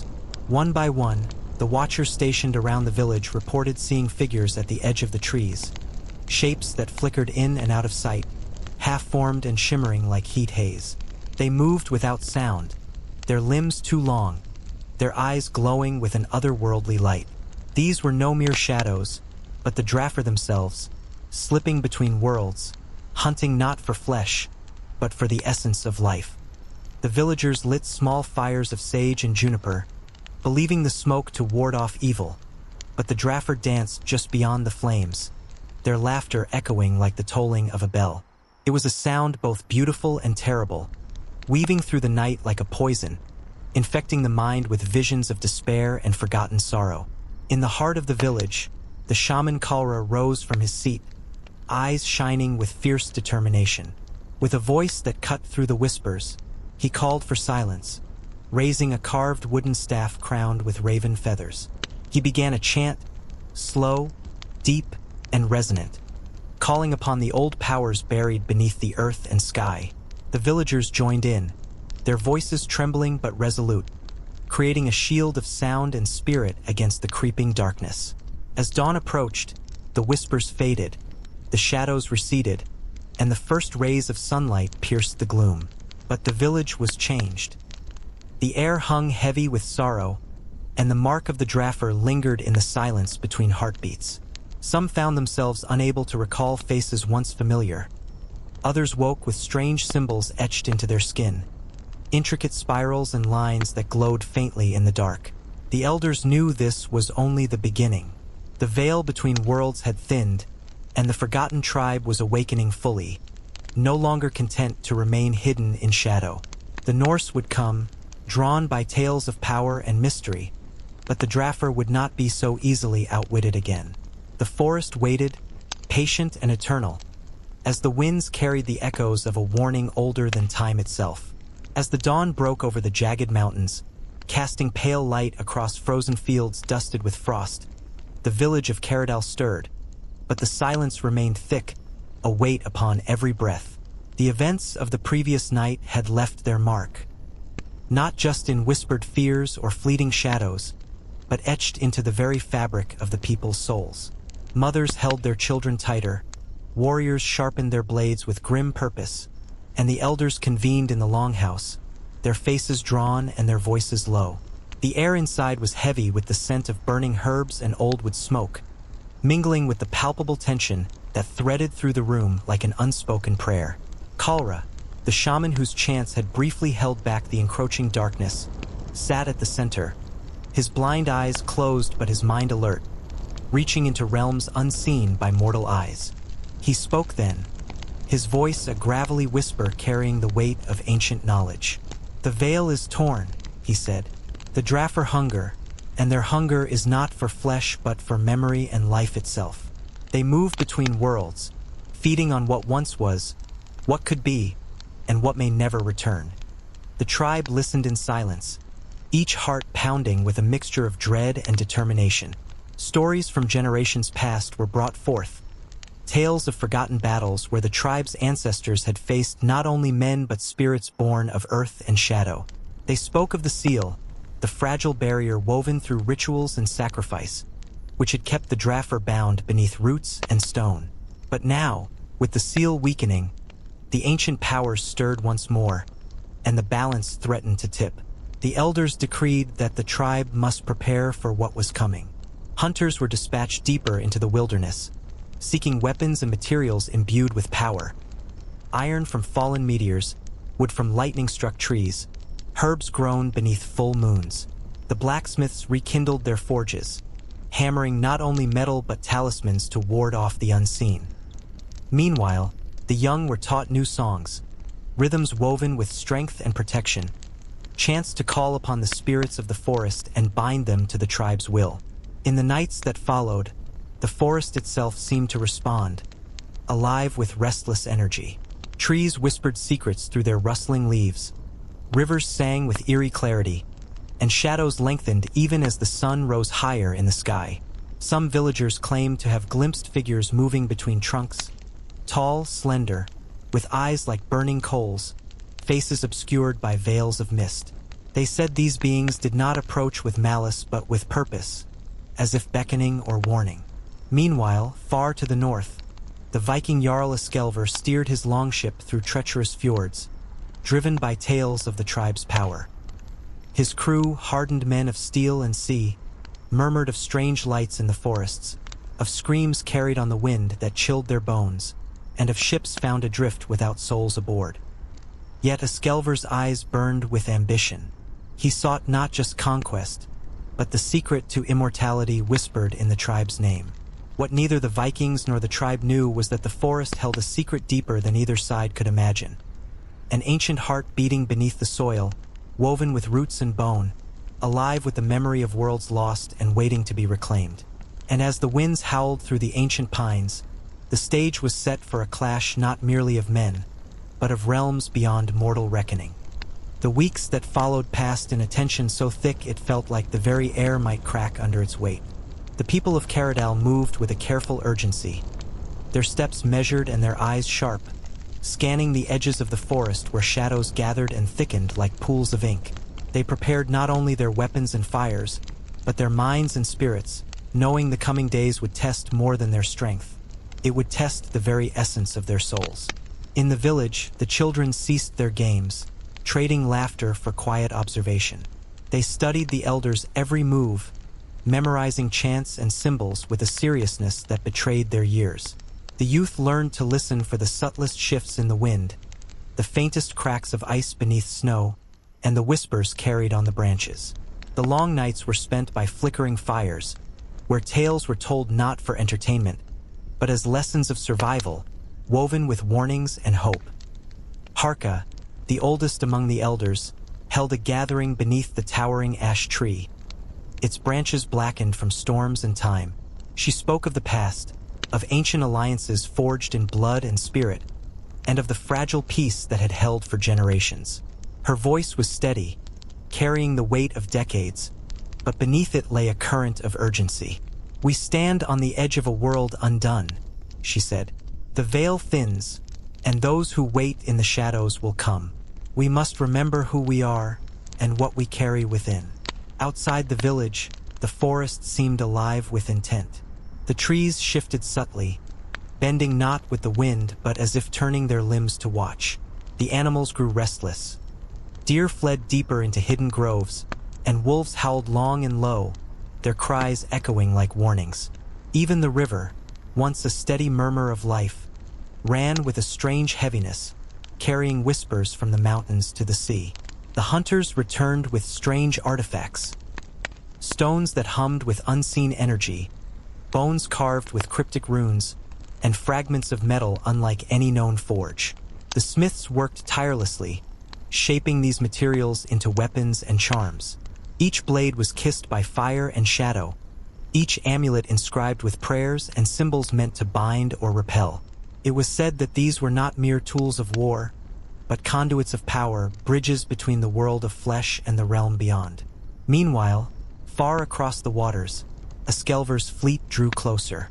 His men spoke in hushed tones of the land ahead, haunted by stories of vanishing ships and spirits that walked the night. Yet the Jarl's ambition was unyielding. To him, the power of the tribe was a prize beyond gold, a secret to command death itself. His plans were whispered among his captains. A swift strike under the cloak of darkness, the capture of the shaman, and the unraveling of the tribe's mysteries. But Caradal was no ordinary village, and its defenders no ordinary people.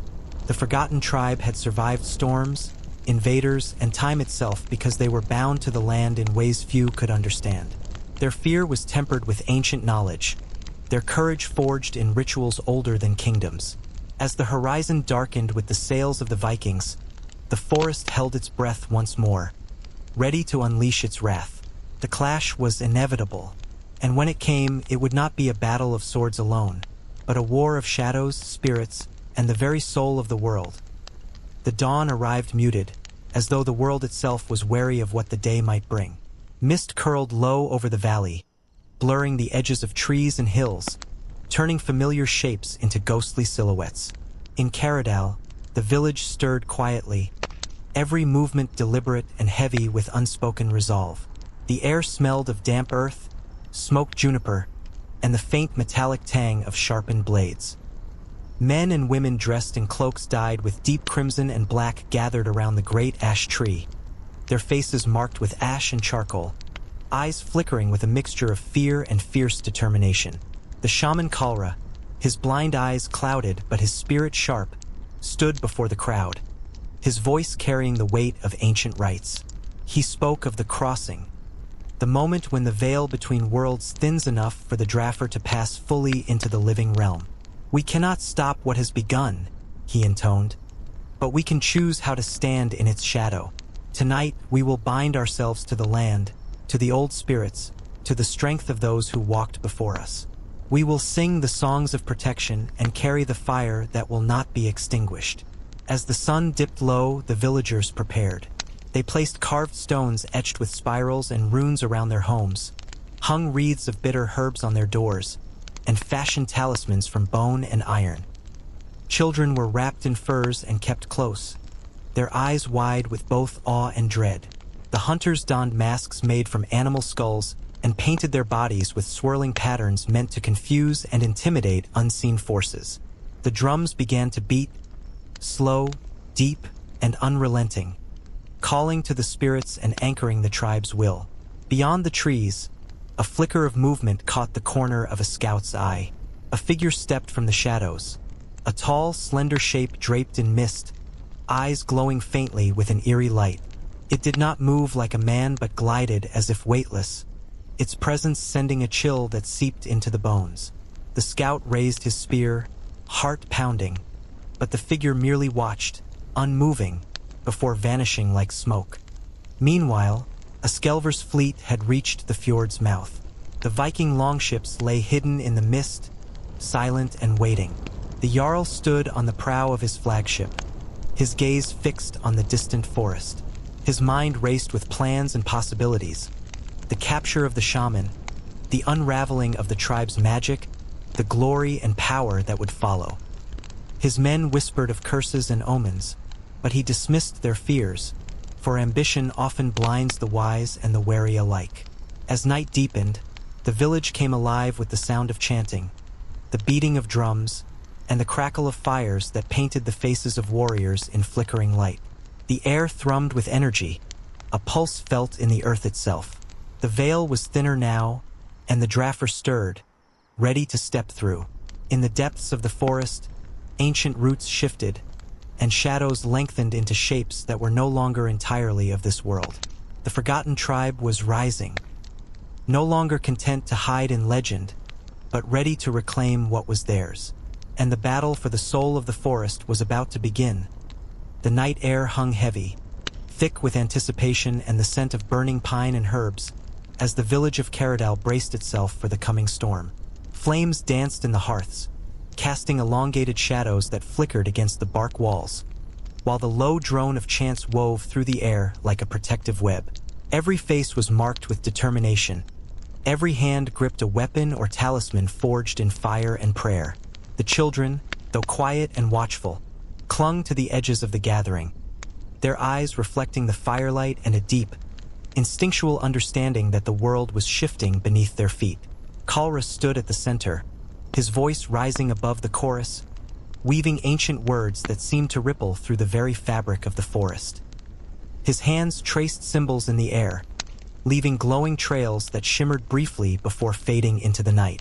Around him, the elders moved with solemn grace, their movements synchronized with the rhythm of the drums, each beat a heartbeat of the tribe's collective will. The veil between the worlds thinned with every chant, every gesture, until the boundary seemed to dissolve into mist. Beyond the protective circle of firelight, the trees whispered and shivered, their branches stretching like fingers toward the darkened sky. Figures emerged from the shadows, tall, ethereal beings whose forms shimmered like heat waves. Their eyes glowed with a cold, pale fire, and their movements were fluid, almost hypnotic.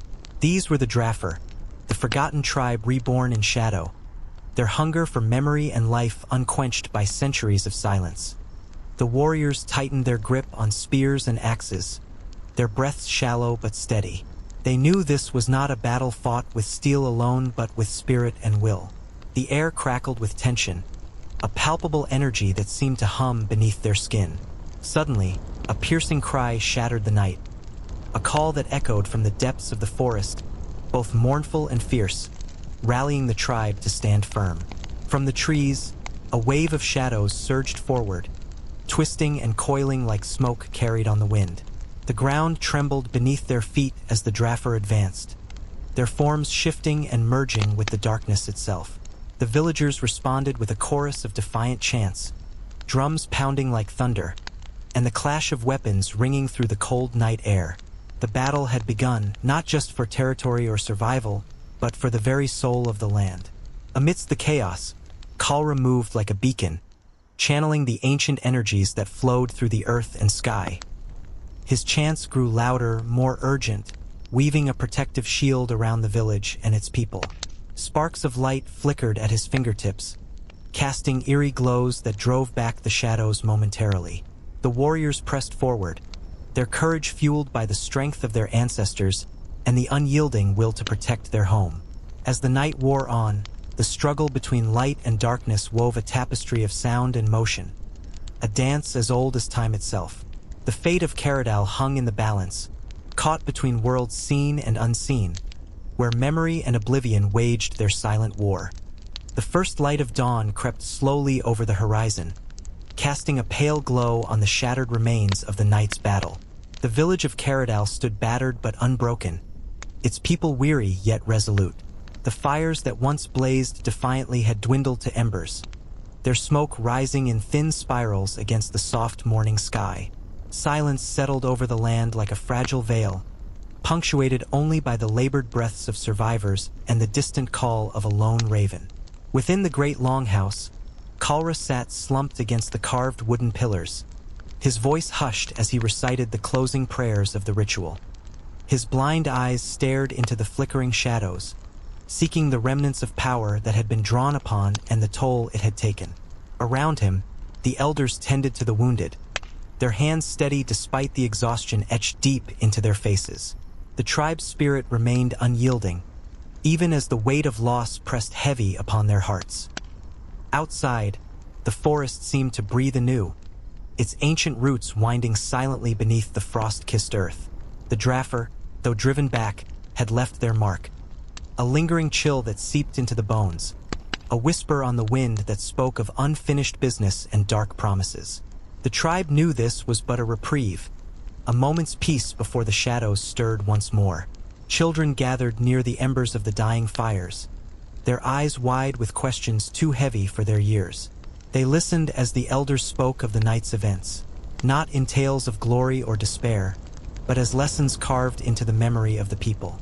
They learned of courage found in the face of the unknown, of bonds forged in fire and shadow, and of the unbreakable link between the living and those who came before.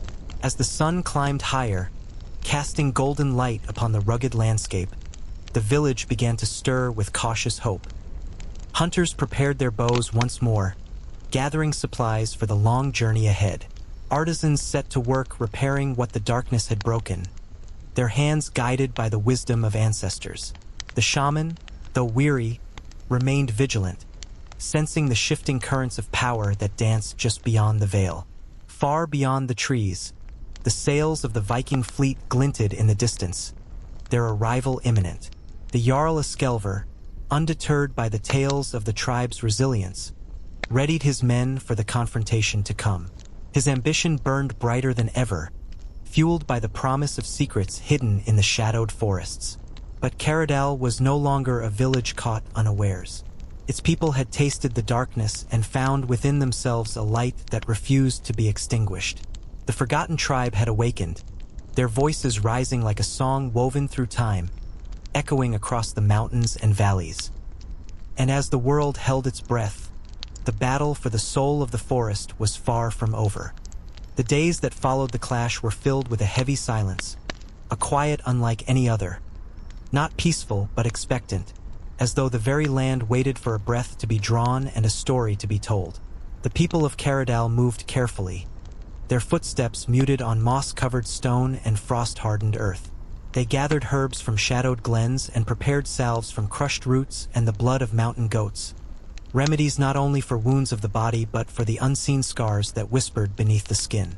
The shaman Kalra, despite his weariness, began guiding the tribe through deeper rites, ceremonies meant to renew the bond between the living and the ancient spirits that dwelled beyond the veil.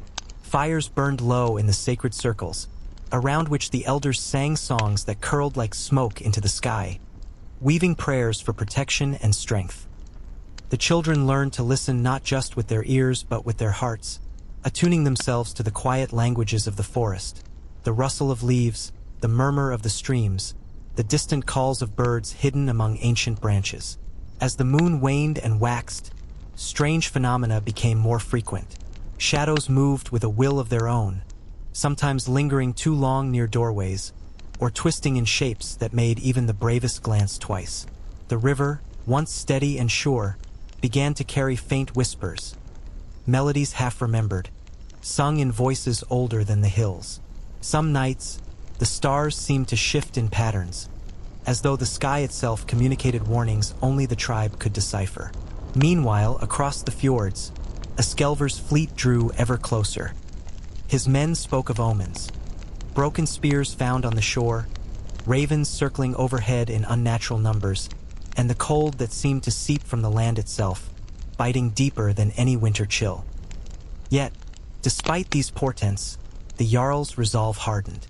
He dreamed of the power held by the forgotten tribe, secrets that could grant him dominion over death, control over life, and the reverence of all who walked the northern lands.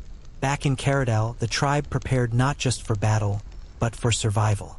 They repaired defenses with branches and stones, fashioned new charms from bones of beasts and shards of meteoric iron.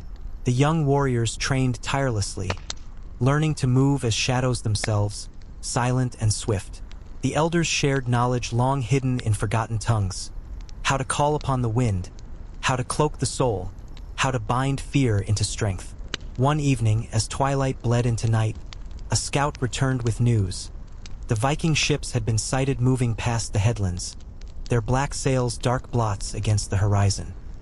The village gathered once more beneath the great ash, ready to face what was coming, hearts bound by the knowledge that this was no mere invasion of men, but a collision of worlds, a struggle that would echo far beyond the forests and fjords.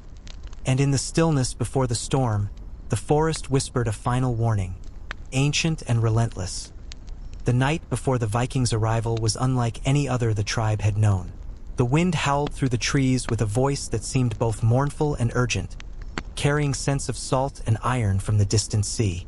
Shadows flickered wildly beneath the moonlight, twisting into shapes that defied understanding.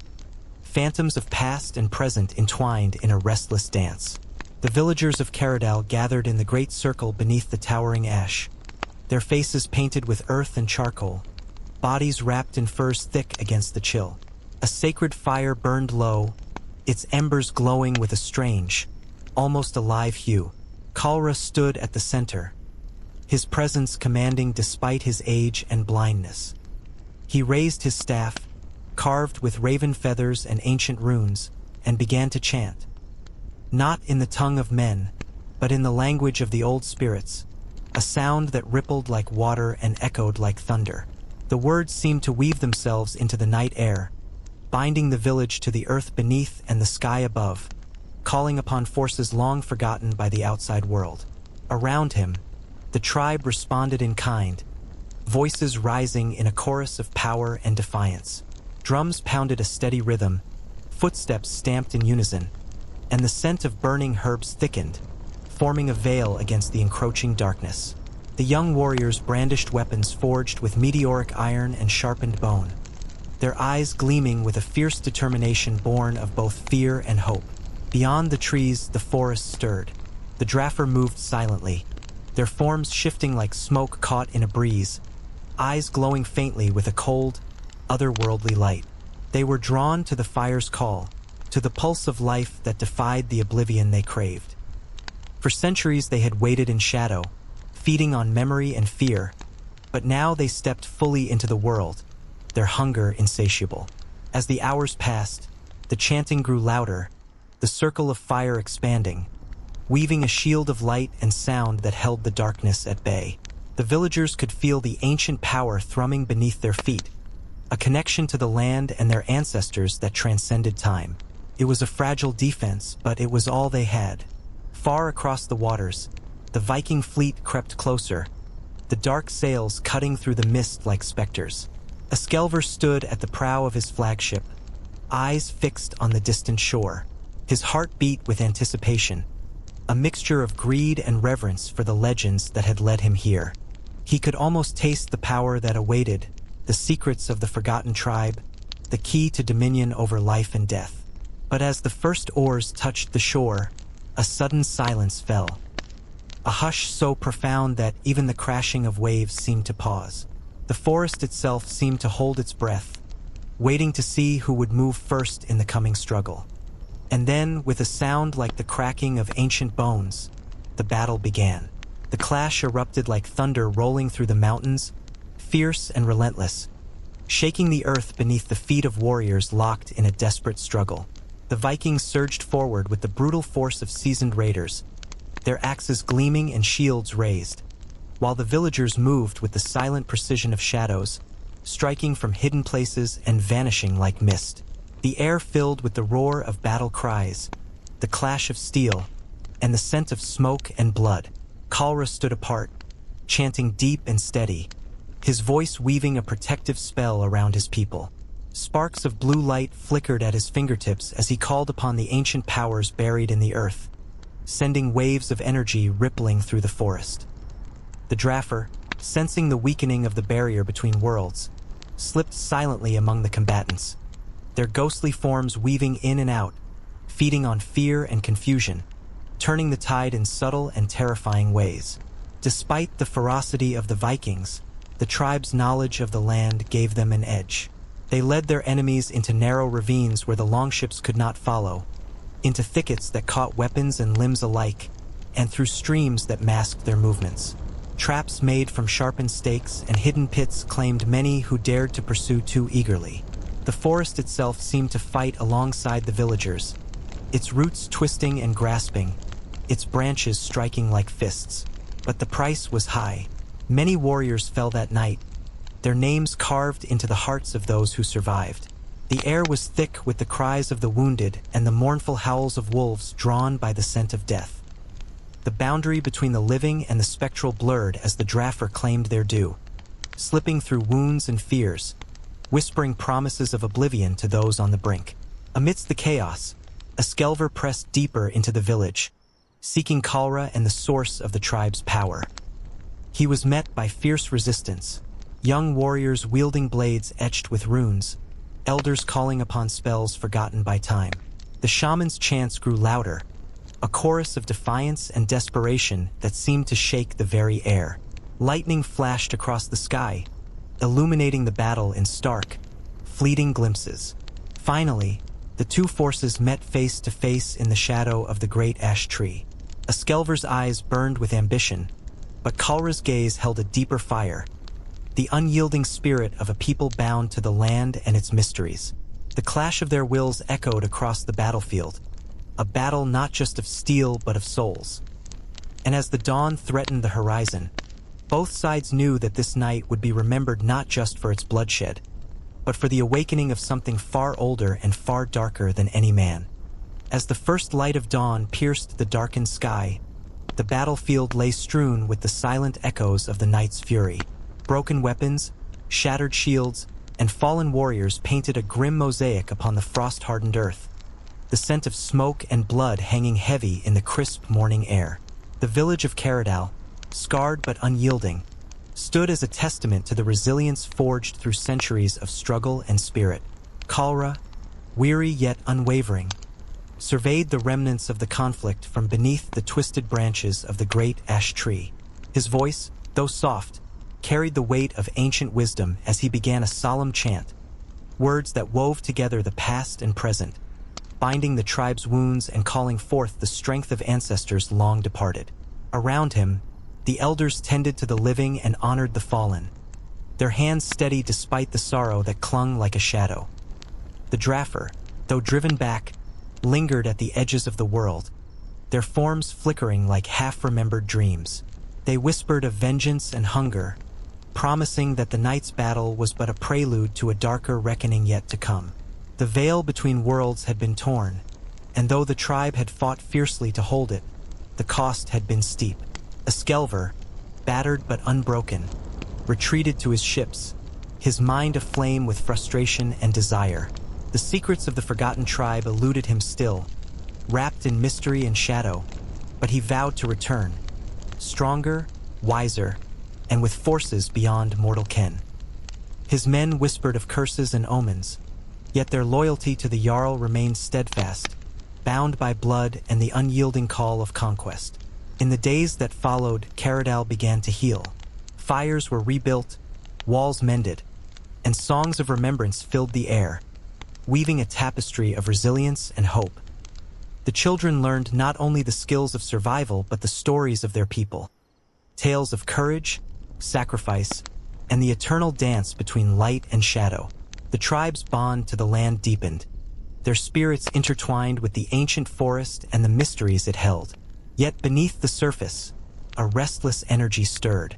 The Draughar's hunger had not been sated, and the scars left on the veil whispered of futures still unwritten. The forgotten tribe had survived for millennia by walking the edge of worlds, and their story was far from over. And as the sun rose higher, casting its golden light upon the rugged mountains, a quiet certainty settled over Caradal. The battle for the soul of the forest was eternal, a cycle of darkness and light, memory and oblivion, woven into the very fabric of existence.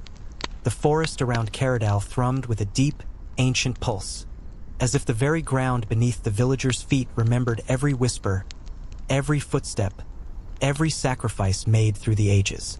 Life blossomed anew among the scars left by battle, the wildflowers pushing through the ash, the deer cautiously returning to graze, and the birds weaving songs of hope into the cool morning air. Yet beneath this fragile renewal, unseen forces stirred, threading a complex web of power and danger that only the tribe could navigate. Kalra, his voice steady despite the weight of years and weariness, led the tribe in rites of renewal. The elders gathered stones etched with ancestral symbols, and the young carried water from sacred springs, weaving the elements together in ceremonies that blended earth, fire, water, and air. These acts were more than tradition. They were a vital thread connecting the tribe to the land's life force and to the spirits who dwelled beyond sight.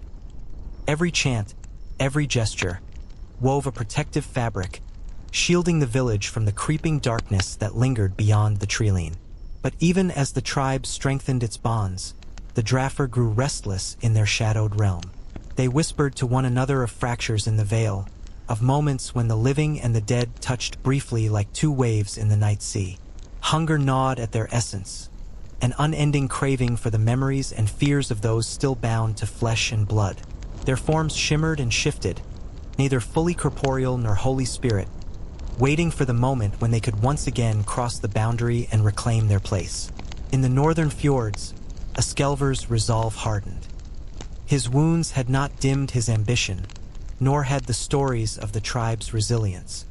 He sought new allies, warriors and sorcerers from distant lands, men who dealt in shadows and blood rites, whose power rivaled that of the forgotten tribe itself. He forged alliances shrouded in secrecy and whispered promises of dominion, weaving a dark tapestry of intent that stretched across the seas. Back in Caradal, preparations continued. The smiths worked tirelessly, infusing weapons with runes carved from meteoric iron and bones of ancient beasts. The hunters practiced moving like the wind, silent and unseen. Children learned to read the subtle signs of the forest: broken twigs, disturbed leaves, the distant cry of a hawk. Every villager became a guardian, every heartbeat a drumbeat in the ongoing rhythm of survival. And beneath the stars, the veil between worlds flickered like a candle caught in a draught, fragile, wavering, but not yet extinguished. The story of the forgotten tribe was far from over. It was a tale written in blood and spirit, in shadows and light, echoing through the centuries like a song both haunting and eternal. In the stillness of the endless night, beneath a sky heavy with stars that seemed to watch with ancient eyes, the final chapter of the forgotten tribe's story unfolded. The land itself held its breath, the wind whispering secrets through the towering pines, carrying echoes of battles fought and lives woven into the tapestry of time. Caradal stood as a beacon, a fragile light in the vast shadow stretching between worlds. Kalra, aged beyond measure but unbroken in spirit, rose one last time beneath the great ash tree. His voice rang clear and steady, weaving a chant older than memory, calling upon the ancient powers that had cradled the tribe through centuries of darkness and light. Around him, the people gathered, faces glowing in the firelight, hearts beating as one. A final stand against the tides of oblivion. The Draughar surged forth, no longer shadows but storms of living darkness, their eyes blazing with hunger and sorrow. Yet the tribe was ready, bound together by courage, knowledge, and an unbreakable connection to the land. The clash that followed was not merely of flesh and steel, but of spirits intertwined, wills locked in a dance that transcended mortal understanding. Amid the chaos, the veil between worlds thinned to a whisper, and in that fragile moment, the forgotten tribe unleashed the full force of their ancient magic, a power drawn from the earth's heart, from the memories of ancestors, from the very breath of life itself. Light burst forth, a searing radiance that cleaved shadow from substance, driving back the darkness with a brilliance born of hope and sacrifice. When the light faded and silence settled, the forest was still. The Draughar were no more than echoes on the wind, bound once again to their shadowed realm by seals reforged in blood and spirit. The tribe had survived not merely as survivors, but as guardians of the delicate balance between worlds. Caradal breathed with new life, its people forever changed yet unbowed. They carried forward the legacy of the forgotten tribe, a story of resilience, mystery, and the eternal struggle between light and shadow. Their song would echo through the ages, a reminder that even in the darkest times, hope endures. And as the first rays of dawn painted the sky in hues of gold and crimson, the ancient forest whispered once more, promising that the story of the forgotten tribe would live on, woven into the very soul of the world.